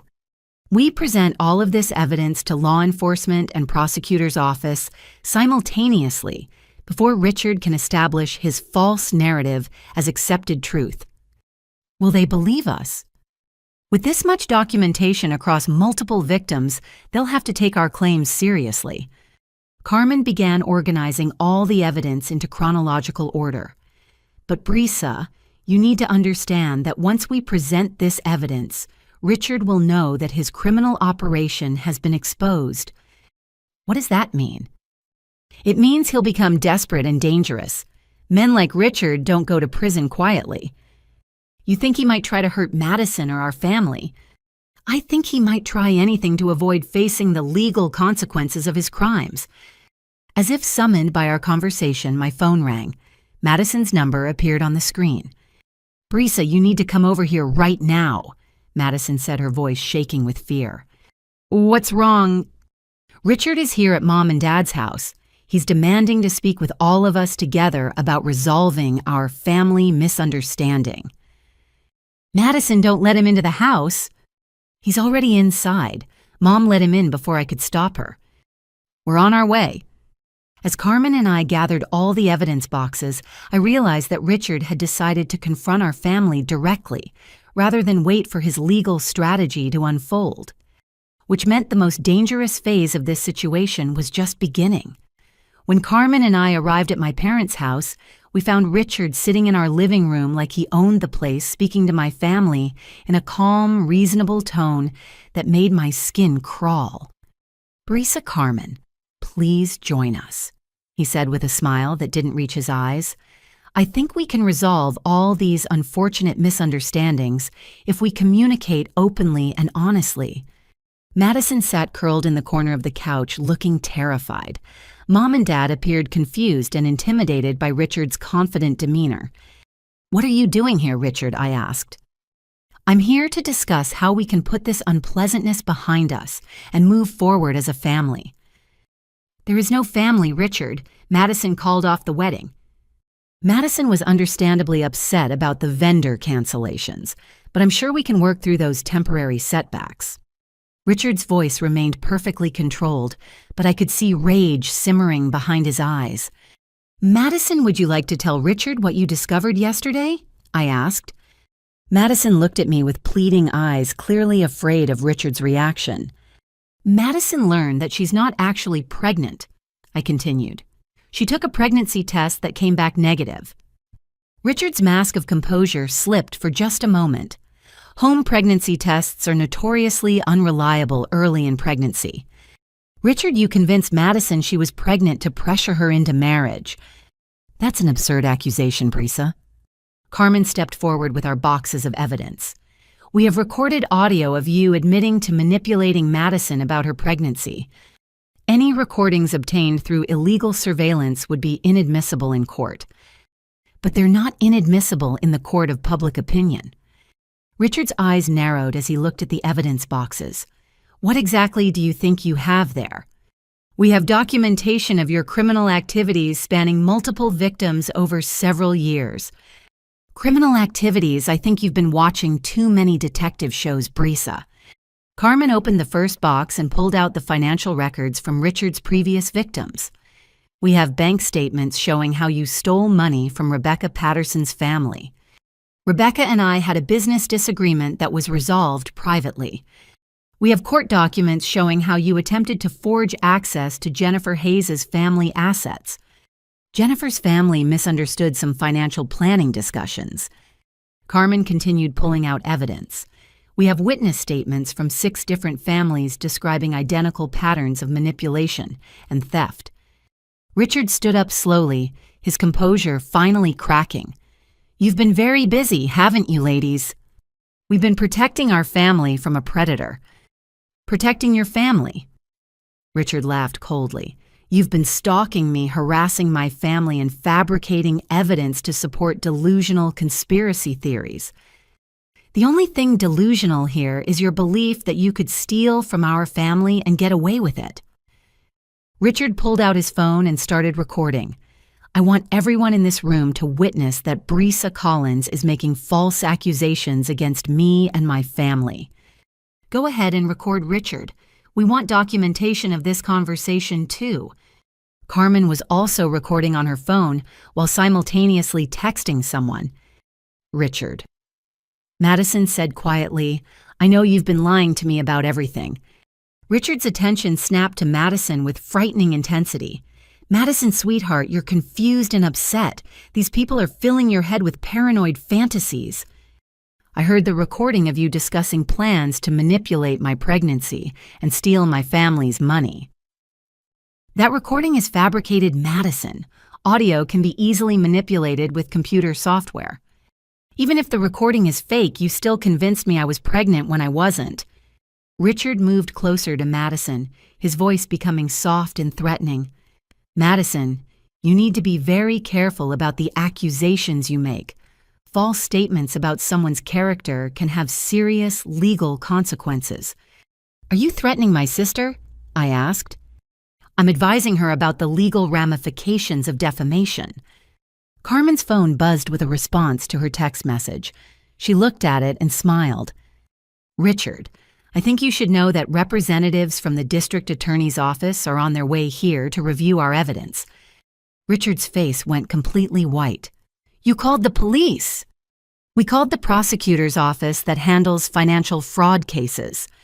Without allowing me to present my side of the story, your side of the story is well documented in our evidence files. Richard looked around the room like a trapped animal, realizing that his carefully planned operation had been completely exposed. This is harassment, he said, his voice rising. You've invaded my privacy, conducted illegal surveillance, and now you're attempting to have me falsely arrested. We've documented your criminal behavior and reported it to appropriate authorities. The doorbell rang and Dad went to answer it. 2 people in business suits introduced themselves as investigators from the district attorney's office. Miss Rodriguez, the female investigator asked, we received your call about financial fraud allegations. Yes, we have comprehensive evidence of a multi-family fraud operation spanning several years. The investigators looked around the room, taking note of Richard's presence and the boxes of evidence. "Mr. Whitman, I presume," the male investigator said. Richard straightened his shoulders and attempted to regain his composure. "Yes, and I want to report that this family has been stalking and harassing me for weeks. We're aware of your police report, sir. We're here to review evidence from all parties involved." Carmen began presenting our documentation systematically. Financial records recorded conversations, witness statements, and pattern analysis that clearly demonstrated Richard's criminal operation. As the evidence mounted, Richard's attempts to maintain his innocent facade became increasingly desperate. "These people are clearly mentally unstable," he insisted. "They fabricated this entire conspiracy theory because they can't accept that their daughter isn't good enough for my family." Madison stood up suddenly. "Richard, stop lying. I know what you did to me, and I know what you plan to do to my family." "Madison, you're having an emotional breakdown. You need professional help." "The only help I need is protection from you." The female investigator looked up from reviewing our evidence. "Mr. Whitman, these allegations are quite serious. We're going to need to conduct a formal interview with you at our office." "I'm not answering any questions without my attorney present." "That's certainly your right, sir." As Richard prepared to leave, he turned back to Madison one final time. "Madison, when you realize what a mistake you've made, when you understand how these people have manipulated you into destroying your own future, don't expect me to welcome you back." "Richard," Madison said quietly, "I already understand exactly what kind of mistake I almost made." After Richard left with threats of lawsuits and countercharges, the investigators spent 2 more hours reviewing our evidence and interviewing each family member about our experiences.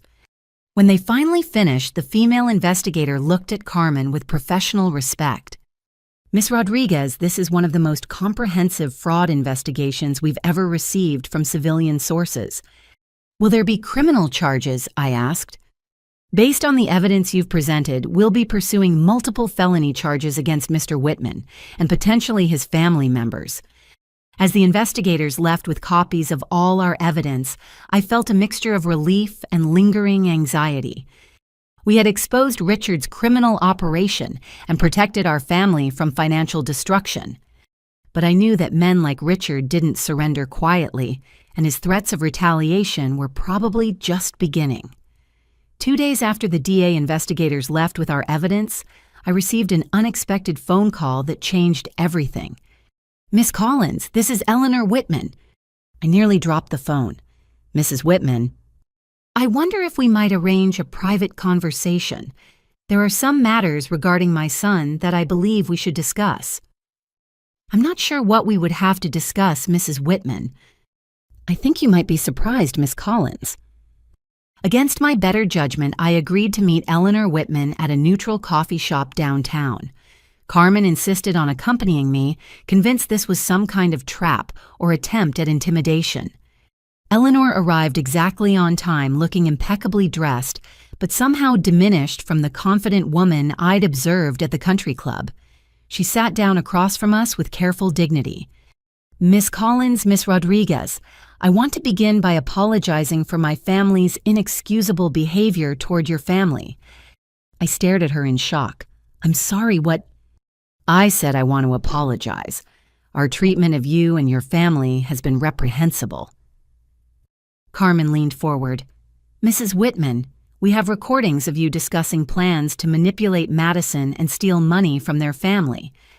I'm aware of those recordings. They represent the most shameful moments of my life." Eleanor's voice was steady, but I could see tears forming in her eyes. "Miss Collins, I need you to understand that my husband and I were also victims of Richard's manipulation." "What do you mean?" "We thought Richard's marriage plans were legitimate. We believed he was genuinely in love with Madison and wanted to build a life with her.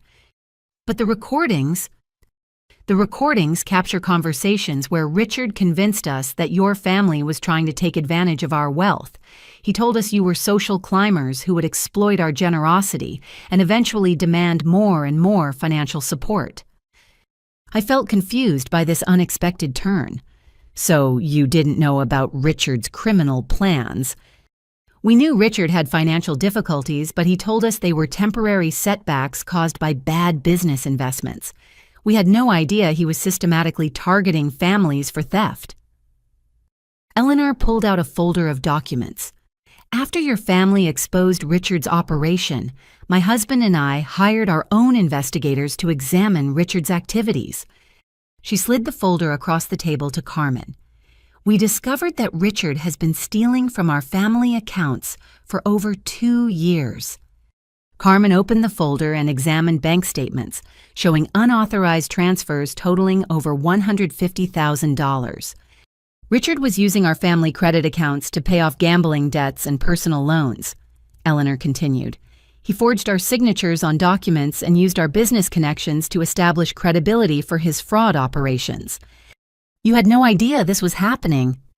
Richard is extremely skilled at manipulation and deception.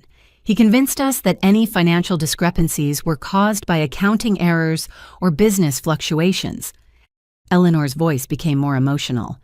Miss Collins, when we listened to those recordings you provided to investigators, we realized that our own son had been using us as accessories to his criminal activities.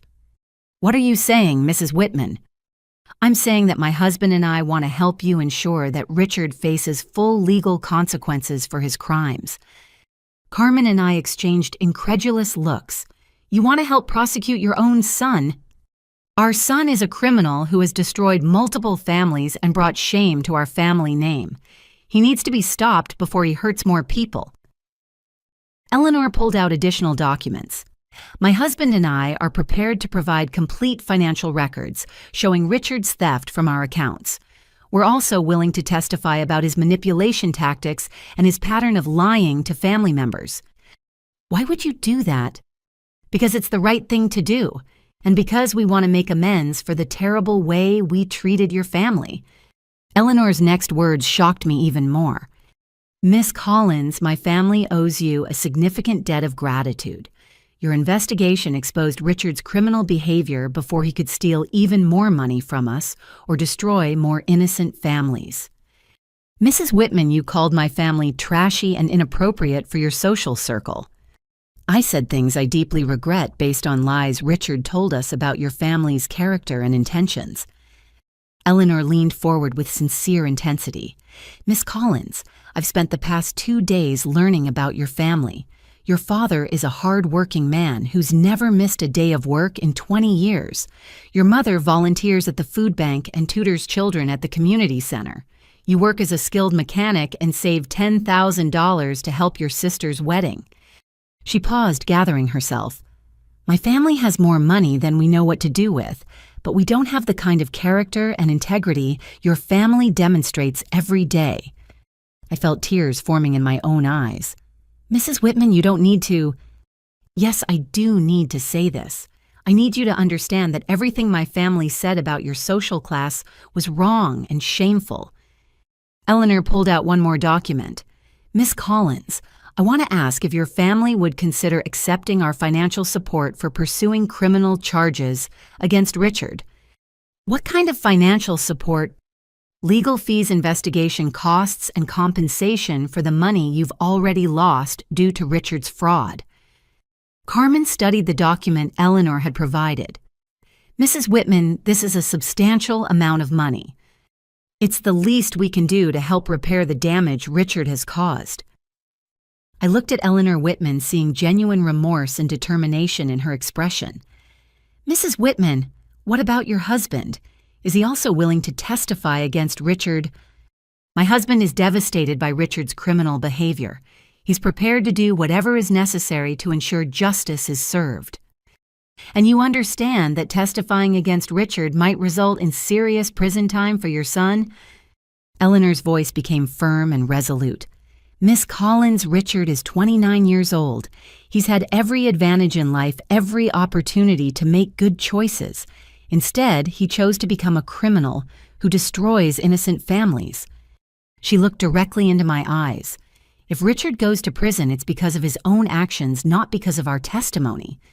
As Carmen and I left that meeting, I realized that exposing Richard's criminal operation had created an unexpected alliance with the very people I'd initially seen as enemies. Eleanor Whitman's willingness to testify against her own son and provide financial support for his prosecution would make our case against Richard virtually unbeatable. But more importantly, her genuine remorse about our family's treatment had begun healing wounds I didn't even realize needed healing.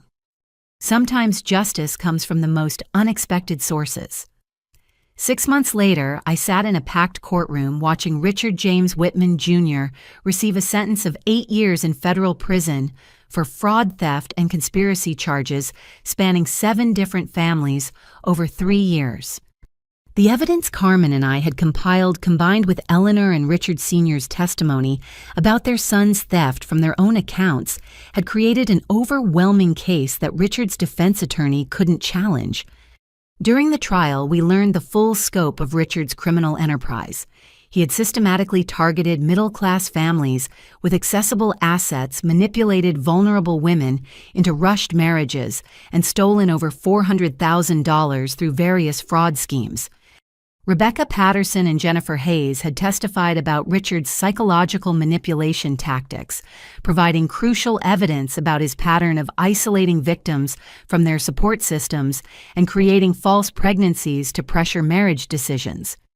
Most importantly, Madison had testified about her own experience with courage and clarity that helped the jury understand how sophisticated psychological manipulation could make intelligent people vulnerable to criminal exploitation.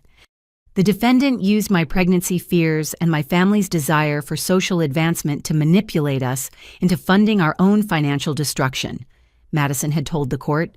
He convinced me that my own family was an embarrassment while simultaneously stealing money my parents had borrowed against their home. The judge had been particularly harsh in her sentencing statement. Mr. Whitman, your crimes represent a particularly heinous form of family destruction that goes far beyond simple theft. You systematically targeted families' deepest emotional bonds and turned their love for each other into weapons against their own financial security.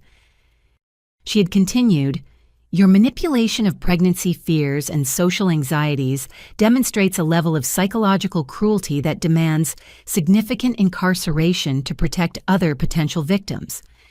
But the legal victory was only part of our family's healing process. Eleanor Whitman had kept her promise to help repair the damage Richard had caused. She'd provided financial support that allowed my parents to pay off their home equity loan, immediately protecting their house from any risk of foreclosure. She'd also established a foundation that helps families investigate potential partners' backgrounds and provides resources for people escaping manipulative relationships. Miss Collins. Eleanor had told me after the sentencing, your family's courage in exposing Richard's criminal behavior saved my family from complete financial ruin and protected countless future victims from his schemes. Mrs. Whitman, you didn't have to create an entire foundation to help other families. Yes, I did. My family's wealth means nothing if we don't use it to prevent the kind of harm my son inflicted on innocent people. The foundation had already helped 12 families escape similar fraud operations, providing both financial resources and emotional support for victims of romantic manipulation scams. Madison's recovery from Richard's psychological abuse had been gradual but steady. She'd worked with Jake Martinez, who specialized in helping people heal from manipulative relationships, and had slowly rebuilt her confidence and independence. Brisa. I keep thinking about how close I came to destroying our entire family, she'd told me recently. If you hadn't fought for the truth, I would have married Richard and watched him systematically steal everything our parents had worked for. Madison, you were targeted by a professional criminal. None of what happened was your fault. But I almost chose him over my own family. You almost chose what you thought was security for your future child. That's understandable, even if the situation was based on lies. Madison had eventually found genuine love with someone who appreciated our family's values and treated our parents with respect and affection. Her wedding the following year had been a celebration of real love and authentic family bonds. Sophie Chen had used her medical connections to ensure that Richard's fake pregnancy manipulation tactics were documented as evidence for other fraud investigations. Her work had helped identify similar cases where men had used false medical information to control and manipulate romantic partners. Derek Williams had recovered the $12,000 that Whitman Properties owed his construction company, and his testimony had helped other small businesses pursue claims against the Whitman family's fraudulent business practices. Even Richard Sr. had faced consequences for his complicity in his son's criminal operation. Though he avoided criminal charges due to his cooperation with investigators, his business reputation had been severely damaged by revelations about Whitman Properties' pattern of cheating contractors and employees. Carmen had been offered a position with the district attorney's office based on her investigative work on Richard's case. Her systematic approach to documenting financial fraud had impressed prosecutors who dealt with similar crimes. "Brisa, you realize what you did, don't you?" Carmen had asked me after the trial concluded. "What do you mean?" "You saved your family from financial ruin, protected your sister from an abusive marriage, and exposed a criminal operation that was destroying other families." "We saved our family, Carmen. I couldn't have done any of this without your help." "But you made the choice to fight back when it would have been easier to just accept the situation." As I reflected on everything that had happened, I realized that standing up to Richard's criminal operation had taught me something important about family loyalty and personal courage. Sometimes protecting the people you love requires making difficult choices that temporarily damage relationships. Sometimes fighting for truth means risking everything you care about. But when criminal predators target your family, the cost of fighting back is always less than the cost of surrender. Madison was safe. Our parents' home was secure. Richard was in prison where he couldn't hurt other families. And our family bonds had been strengthened by surviving a crisis that could have destroyed us. Justice had been served not just through legal consequences, but through the restoration of truth and the protection of innocent people from a dangerous predator. 1 year after Richard's sentencing, I stood in the backyard of our family home watching Madison dance with her new husband at their real wedding celebration. This time, the joy was authentic, the love was genuine, and every guest was there because they truly cared about Madison's happiness. The difference between this celebration and the elaborate deception Richard had planned was like comparing sunlight to artificial fluorescent lighting. Everything felt warm, natural, and filled with real emotion. Eleanor Whitman approached me during the reception looking more relaxed than I'd ever seen her. "Miss Collins, I wanted to thank you again for everything your family has done." "Mrs. Whitman, you don't need to keep thanking us." "Yes, I do. Your courage in exposing Richard's criminal behavior didn't just save your own family, it saved mine too." Eleanor looked around at the celebration, watching my parents laugh with Madison's new in-laws and seeing the genuine warmth between all the families present. "This is what a real family celebration looks like," she observed. "Not the manufactured social theater Richard had planned." "How are you and Mr. Whitman doing now?" "We're learning to rebuild our family reputation through genuine community service rather than social pretension. The foundation has given us purpose beyond just accumulating wealth." Eleanor had asked to contribute to Madison's real wedding celebration, but our families had politely declined. This wedding was funded through love and reasonable planning rather than desperation and deception. "Miss Collins, I've learned something important over the past year." "What's that, Mrs. Whitman?" "I've learned that character isn't determined by social class wealth or family connections. It's determined by how people treat each other when they're under pressure." Eleanor looked toward my parents who were helping clean up after the dinner service without being asked. "Your family demonstrated more character during our crisis than my family had shown in decades of social prominence." Mrs. Whitman, people make mistakes when they're scared or confused. What matters is how we learn and grow from those experiences. "You're very generous to forgive our behavior, Miss Collins." Forgiveness isn't generous, Mrs. Whitman. It's necessary for healing. As the evening continued, I found myself reflecting on how dramatically our family dynamics had changed over the past year. Madison had grown stronger and more independent after healing from Richard's psychological manipulation. She'd learned to trust her own judgment while remaining open to family input and support. Our parents had learned to value their daughters based on character and integrity rather than social achievements or marriage prospects. I had learned that fighting for truth and family loyalty sometimes requires taking enormous risks, but those risks are always worthwhile when the stakes involve protecting people you love. The investigation into Richard's criminal operation had also led me to discover a new career path. The skills I'd developed researching financial fraud and documenting criminal behavior had attracted attention from the district attorney's office. I was now working part-time as a financial investigation specialist while maintaining my mechanic work, helping families avoid similar predatory schemes. Brisa. Madison said, finding me during a quiet moment in the evening, "I need to tell you something important." "What is it?" "I need you to know that you saved my life." "Madison, you don't need to." "Yes, I do need to say this. Richard wasn't just planning to steal our money. He was planning to isolate me completely from my family, make me believe I was mentally unstable, and control every aspect of my life." Madison's voice became emotional. "If you hadn't fought for the truth, I would have spent years in an abusive marriage wondering why I felt crazy and why my family had abandoned me. Madison, you would have figured out his deception eventually." "Maybe. But by then he would have destroyed our family financially and convinced me that I deserved the abuse." Madison hugged me tightly. "You risked everything to save me from a man who would have destroyed my life. You're the best sister anyone could ask for." As the celebration wound down and families began saying their goodbyes, I realized that our experience with Richard had taught us something valuable about the nature of family bonds.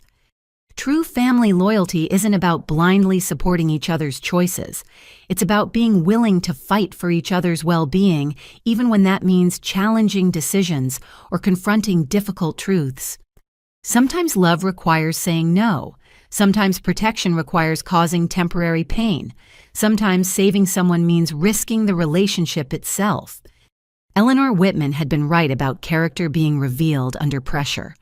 Our family had faced a crisis that could have destroyed us financially and emotionally, but instead, we'd emerged stronger and more united. Richard had tried to exploit our family's desire for social advancement and our love for each other, but those same bonds of love had ultimately protected us from his criminal manipulation. As I helped my parents clean up after the celebration, Dad put his arm around my shoulders. "Brisa, I'm proud of the woman you've become." "Thanks, Dad." "Not just because of how you handled the situation with Richard, though that took tremendous courage." "Then why?" "Because you've learned that being part of a family means protecting each other from danger, even when that danger comes disguised as opportunity." Dad looked toward Madison and her new husband, who were laughing together while organizing leftover flowers. "You understood that Madison's happiness was more important than her wedding, and that her safety was more important than her social aspirations." "I just did what any sister would do, Dad." "No, sweetheart. You did what a sister with wisdom, courage, and unshakable family loyalty would do." As I drove home that evening, I thought about the life lesson our family had learned through this difficult experience. When criminal predators target your family, the response isn't to hide or hope the problem goes away. The response is to gather allies, document evidence, and fight back with everything you have. When people try to exploit your family's love and loyalty as weaknesses, you prove that those same bonds are actually your greatest sources of strength. And when society tries to convince you that wealth and social status determine your worth, you remember that character and integrity are the only measures that truly matter. Our family had started this journey believing that social advancement would bring happiness and security. We'd learned instead that happiness and security come from truth, mutual respect, and unwavering loyalty to each other. Richard Whitman Jr. had tried to destroy our family by turning our love into a weapon against ourselves. Instead, he'd taught us that our love for each other was powerful enough to overcome any criminal scheme designed to tear us apart. Have you ever had to choose between supporting a family member's happiness and protecting them from danger? Sometimes, the most loving thing we can do is say no to something that seems wonderful on the surface, but threatens the people we care about most. Family loyalty isn't about saying yes to everything. It's about having the courage to fight for what's right, even when it's difficult. If this story resonated with you, please like this video, share it with someone who might need to hear this message, and subscribe for more stories about family courage and standing up for what's right. Thank you for listening, and remember, your family bonds are stronger than any scheme designed to break them apart. Stay safe, trust your instincts, and never stop fighting for the people you love.